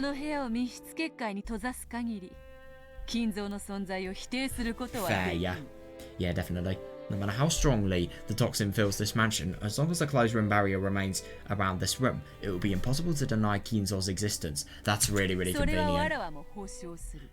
That's even better. I guarantee that myself. However, when forming a barricade, it is inevitable that you will be surrounded. Yeah, I see. Definitely, yeah. I know.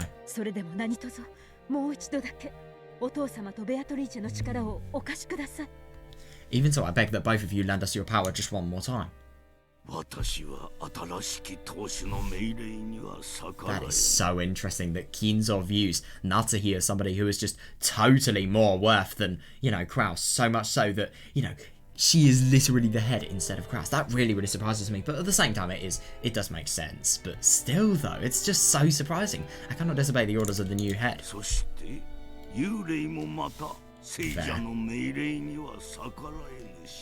Yeah, furthermore, a ghost cannot disobey the orders of the living.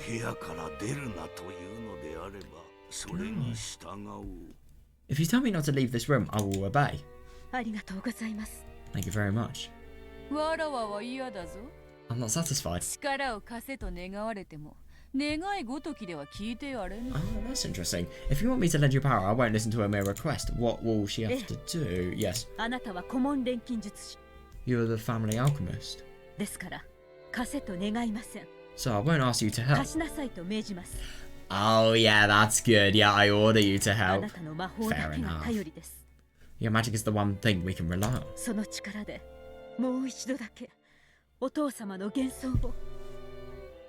Use that power to create an illusion of father just one more time.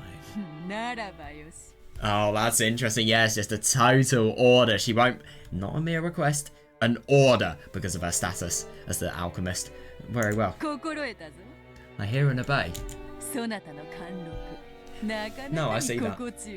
No, I see that. She has total confidence. I mean, my god, if anybody wanted confidence like her, they would go very high in the world, to be honest. They really would.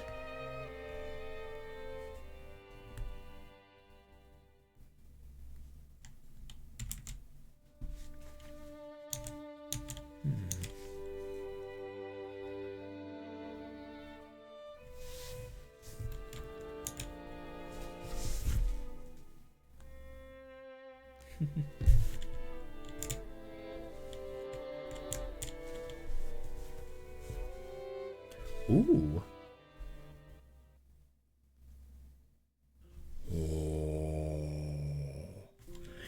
Yeah, from the shadows of the study, Battler watched the exchange between these three.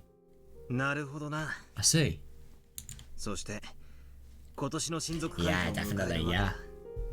So we made it to this year's family じい conference. 様は不機嫌だからと書斎に閉じこもり、誰の前にも姿を現さない。 God, isn't that a horrible thing? Just to be showing Beatrice. You know, Battler literally trying to deny Beatrice, so that obviously the more he denies Beatrice, the more of a chance she has of dying, really, and, you know, her torturous life ending, and, you know, her inability to leave the game board also ending.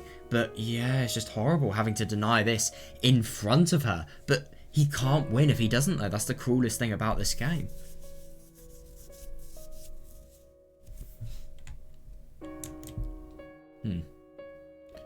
Look at her eyes. It's as if they've gone wide open.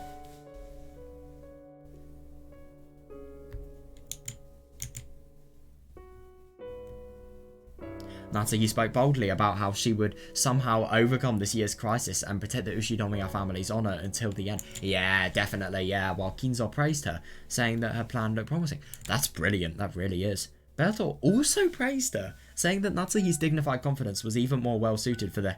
Yeah, I see that, yeah, for the headship than Krause's. However, right now,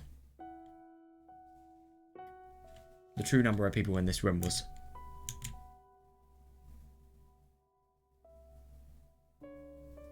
Oh yeah, 1. Yeah. Oh god, that's horrible. That really is. The moment I thought that, no, just because I thought it, Beldor grabbed at her chest and moaned. God. 安心しろ。 Don't worry. ここはゲーム版のまだ This is 外 still だ。 outside the game board. だから俺は God, it's just そこにいる horrible, お前やじい this. 様を否定はしない。 This is just too inhumane. It really is. So I won't deny you were better grandfather over there.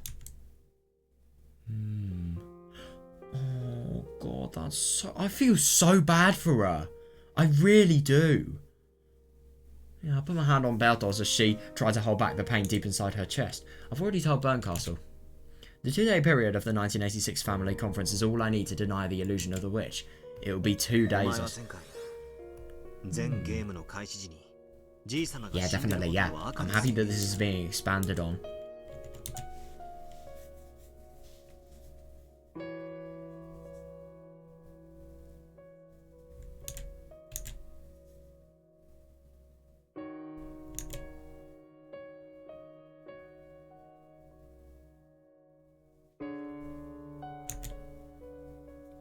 In the last game, you said in red that grandfather's dead at the start time for all games. ゲーム開始以前のじい様の生死については言及していない。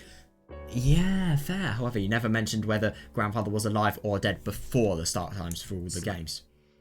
今この場にじい様が存在していても Fair, 何の yeah. 矛盾もないってわけだ。 Definitely, yeah. In short, even if grandfather exists in this place right now, it doesn't create any contradictions. Yeah. Ooh. What the fuck? My hand touching her let off a faint blue light. Oh god, which seeped into her chest. That light tenderly wrapped itself around the splinters in Bel... That is so wrong. I feel so horrible for him. He has to play. If he doesn't, then he will lose and he will die himself. But he has to hurt somebody to be able to... Oh, God. この場にい Yeah, るベアト definitely, リーチ yeah. の存在だって And 否 I 定す also... ることはできない。 What? And I also can't deny the existence of the Beatrice in this ゲ place. ーム版の外、すなわち1986年10月4日以前の島の人数については The number of people 赤 on で this... 宣言されていないんだ。 Yeah, so I suppose the number of people on this island outside the game board, in other words, before October 4th, 1986, has not been proclaimed in red. だからここにベアトリーチェが存在しても Yeah, that is interesting. And it is really interesting that Battler's basically thinking... He's only thinking about the time that is happening around, you know, October 4th to the 5th, rather than anything beforehand. Beatrice can exist beforehand, but not in the actual murders. What? What the fuck? She's regained her eyelids. And, you know, the light in them. And Beatrice's expression softened slightly. My blue light slowly began to melt the red splinters that denied the illusion of truth. Oh, that's brutal. Oh, yeah, Bertel still wore the same sad expression, but she lifted her face and looked at me straight in the eye. Oh, that's good. Yeah, though she was silent, her eyes told me that her pain had subsided. The feelings that showed in her eyes were gratitude for taking the pain away. God, yeah, and appreciation. Or was it surprise for leaving even a tiny bit of leeway for witches to exist? I know, it is weird. It is really weird, but... Oh, yeah. It is really interesting that Battle by having someone that is, you know, directly harmed as a result of his competence, really. You know, he's making it so that he's more compassionate against witches, and he even has to lean against, you know, witches actually existing. It's just really odd and really uncharacteristic as well. It could be a real downfall, which I'm kind of scared about.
Don't get the wrong idea.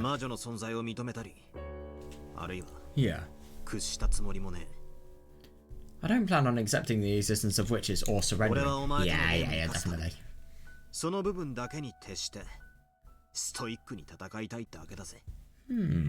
I just want to let that part slide and fight stoically so I can win this game against you. Fair, yeah. Oh, shit. Yeah, I see that. God, Bertel hung her head. I was still facing away from her. Oh, God, however, we waited wordlessly for a while, my hand still on hers. Oh no, by now nobody would believe this sad-eyed woman. Seriously, yeah, it was the same person as this prideful Bertel. So I asked once more. Even though I said it aloud, it wasn't a question to her. I was asking myself. Just what in the world were you thinking? Oh, that is interesting when she actually threw it all away. I see that. That's right. Oh yeah, definitely. Even though this is Lambda Delta's game, I have to find you here. I have to find what you thought and what you were trying to do. Yeah, definitely. And it is really interesting to think that when actually trying to look at what Beatrice has, you know, her intentions and, you know, what she actually plans to do, I suppose that's, you know, just learning how the people who accept witches think so that you can, you know, turn that logic around and then you can use it to deny witches.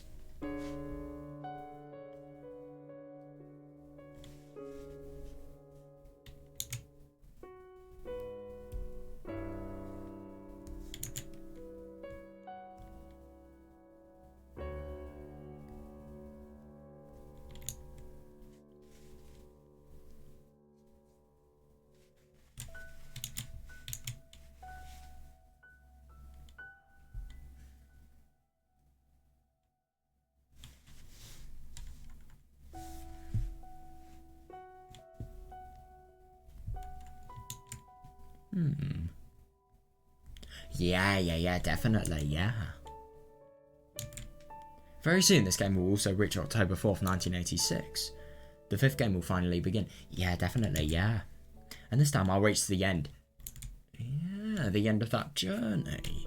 He's very, very confident. I mean, he will try his best, but at the same time, whether he will actually do so or not, yeah, that's another question. What's going to happen to Beatrice when the new game begins? Who knows?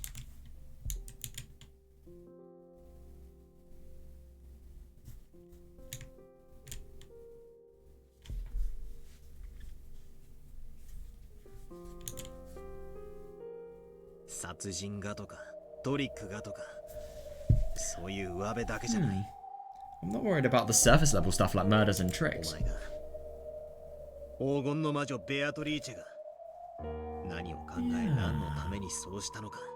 What did you, the Golden Witch Beatrice, think, and why did you do what you did? What were you hoping for?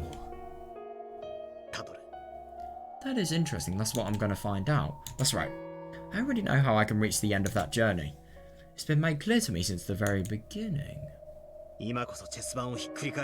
Oh, that's interesting. This time I'll spin the chessboard around.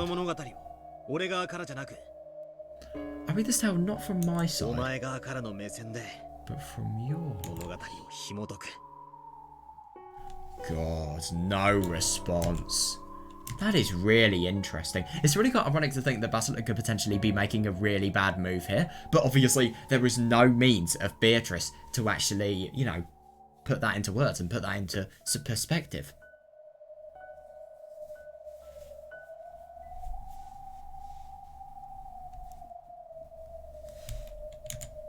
That's interesting. So Basilica, by finding out, like, you know, what Beatrice has hoped for and what she wants to do and, you know, her intentions, she's gonna spin it around in her view, and then he's probably gonna try and solve it like Beatrice would.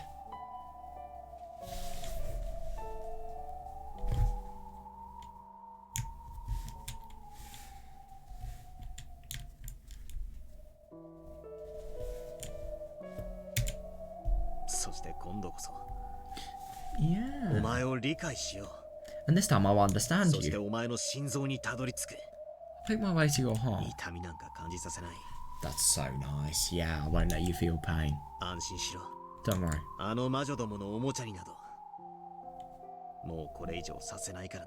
Yeah, I won't let those witches use you as a toy anymore. Oh god, that's horrible. Yeah, Bertol looked up at me again and gave me a small nod. Isn't it just so sad to see Beatrice? You know, she obviously really has so many desires to talk to Battler, you know, obviously because of, even though the fact that he was an enemy, a total enemy, he is being such a ridiculously good man. Yeah, that's right. The position of Game Master might have been snatched up by Lambda Delta. Definitely, yeah. However, as long as I continue this contest with the intent of fighting against Bertol. Yeah, that's really nice. Our fight will continue no matter who controls the game, but yeah, that's scary. Very soon the curtain will rise on our game. Agreed. Yes. Definitely. Ooh, what's this? 今年の親族会議でも親方様の秘密を隠さねばならん。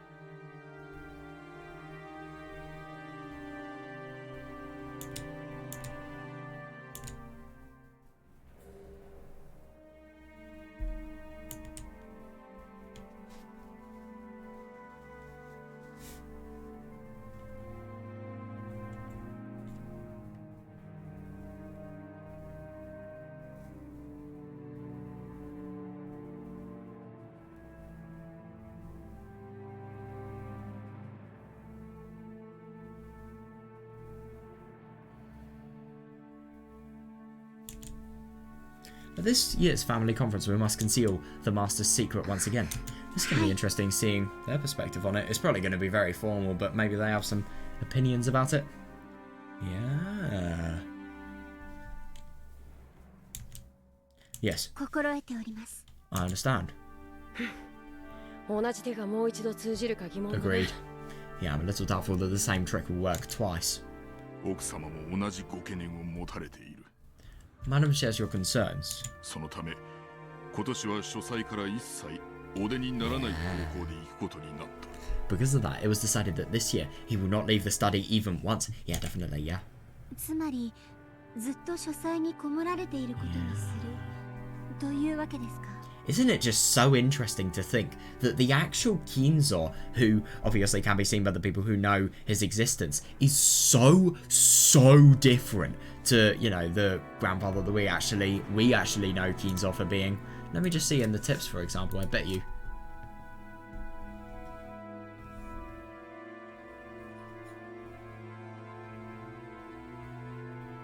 Oh no, it doesn't actually say anything. Damn it.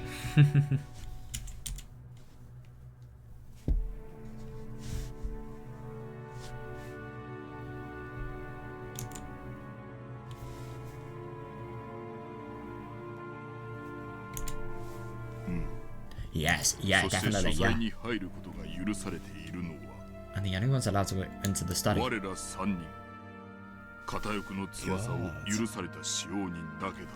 Are the three of us, the servants permitted to wear the one-winged eagle? Wow. ということは、僕たち3人で Yeah. 親方様の嘘を突き通さなくちゃならない。 That is really tricky, but they will. It's an order, so why do they have to do anything but follow it? Yeah, which means the three of us will have to perpetuate the lie about the master. Correct. Oh yeah, it's gonna be hard. The Belitters will probably question about you about the master's health and mood. Yeah. It is genuinely so surprising that all of these people are really doing their best so that they can totally hide all of this about Kinzo's death, just so that Krause's situation won't be exposed. It really is quite something. How much, if everyone cooperates, the truth can be altered.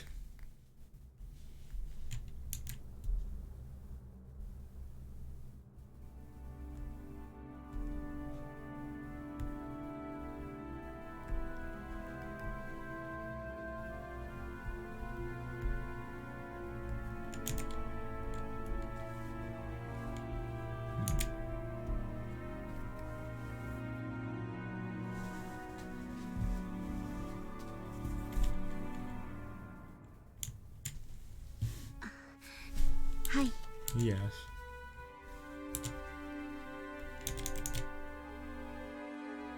Yes. 心得ました。 I understand. 姉さんはすぐドジるからな。I'm just gonna screw up right away, Nesan. むしろ当日は風か何か理由をつけて欠席した方がいいんじゃない？ Well, Kumasawa's probably already gonna do it, so you shouldn't do it yourself. Maybe it's better to say you'll have a cold or something so you can skip that day. そんなひどい。 That's mean. Fair enough. Yeah, Connor wasn't just making fun of her.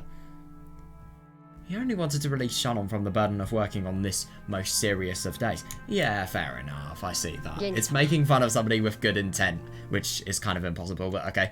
Genji-sama. シャノンがシフトに入る必要はないのでは？ Is it really necessary for Shannon to be on duty? It 僕た should ちだけ be. で I 十分 mean, やります。 God, we can manage things well enough without her. それはできん。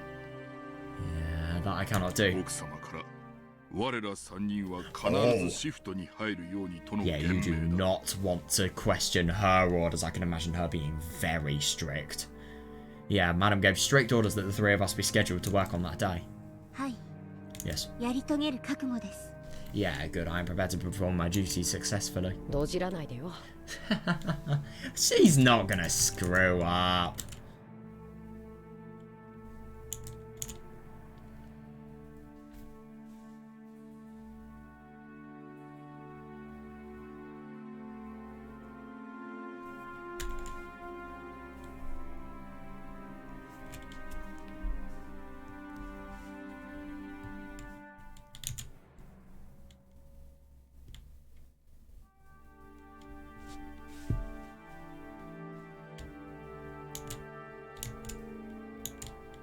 どじりません。 Oh, I won't.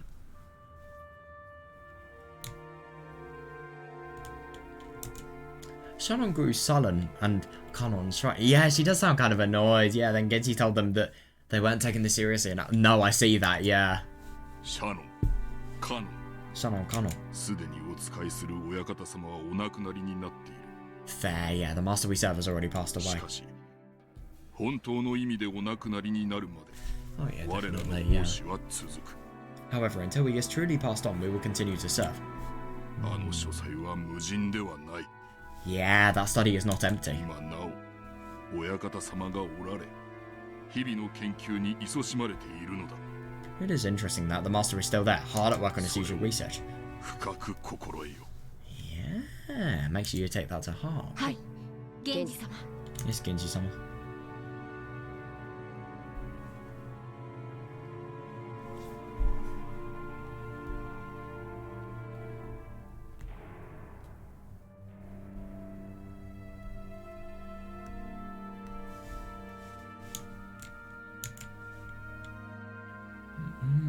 What's now?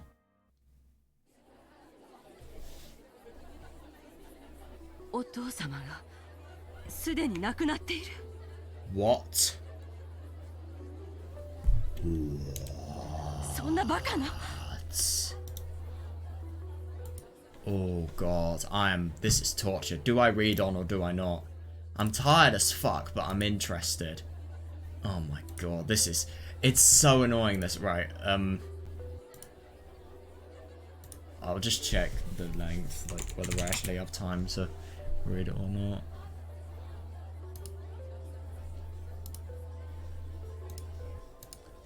Oh my god, that's gonna be so interesting. Right.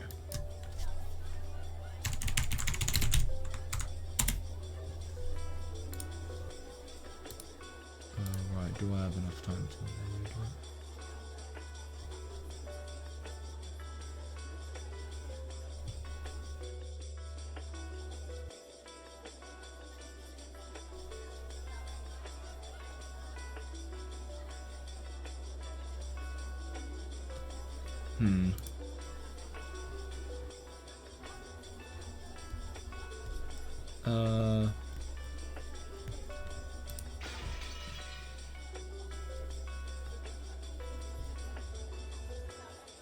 Nah, to be honest, I think I might,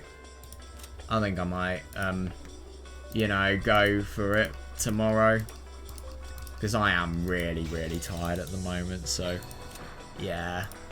We'll get into the really, really interesting stuff tomorrow. So, I suppose it has kind of been a good way for breaking it all up, because obviously, I like to just break things up. I was aiming to read until, you know, everything until the game board has actually been set up, i.e., you know, 1986, not 3, you know, 1986, October the 4th was, the time that was present. What the fuck? How did Eva know about that, though? Genuinely, I'm really, really curious about that.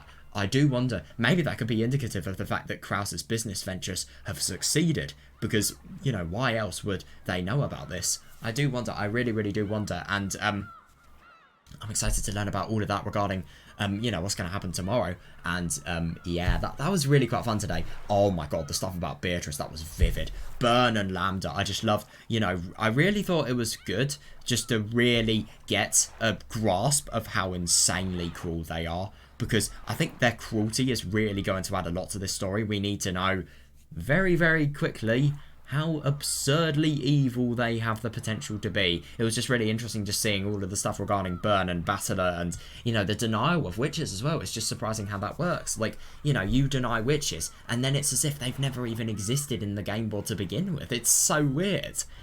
But, I mean, it is odd. I do wonder, and, yeah, I just genuinely wonder what's going to happen regarding Beatrice. Like, when is she going to be revived? Like, genuinely. When is she going to be... When is she going to have any form of, you know, consciousness, ability to do anything for herself? Like, I feel so bad for her. I just really hope that, you know, she's going to become... She's going to get well, really. She deserves it. She's... Oh, I don't know. I mean, obviously I do feel sympathy for her because of how cruel of an end she is facing. I just feel sympathy as, you know, it's somebody else and they're feeling really, really cruel. But at the same time, though, I've got to remember, she has committed so many ridiculously cruel acts to so many people. Does she deserve it? There's the question that I always think. Though it's really, really tragic that somebody is suffering, does she deserve the suffering? Do I feel bad or do I not? It's a hard question. I will not deny that whatsoever. Right, yeah, I'm gonna go now, and, yeah, I hope you guys enjoyed this, because, yeah, I definitely did, and I really do wonder what's actually gonna happen regarding, you know, stuff tomorrow. It looks like we've, got, yeah...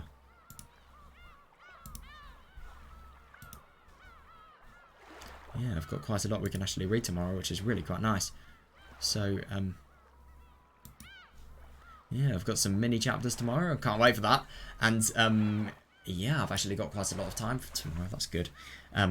Yeah, it's going to be very interesting just to see, you know, the involvement of mysterious blue-haired girl, and also how this game board is going to differ to usual. And I do wonder, you know, what the scandal is actually going to, you know, foreshadow this year, like what everything regarding the servants is going to have the effect of, whether the scandal is actually going to be able to be dealt with, and whether people are going to find out. Did you see just then, you know, that thing we actually saved from? People were probably discovered that, you know, Keensaw had died. I do wonder. I really, really wonder what's actually going to happen regarding Natsuhi as well, because Natsuhi was literally suspected as the culprit. Probably, if I was to use my reasoning, the murder for, you know, for Keensaw in general, really. Or, yeah, I don't know. Oh, I'm very excited for it, and, obviously I can't wait for, you know, the two Osts that I'm really, really excited for in this chapter. I've not listened to them yet, obviously, but, Patchwork Chimera and, Resurrected Replayer, I cannot wait for those. Genuinely cannot. I'll tell you what I've done. I've listened to the first few seconds, like maybe first 3 seconds, just the first few sounds that play in the songs, so that I can instantly recognise them when they play, and then I can know to be really, really excited for it.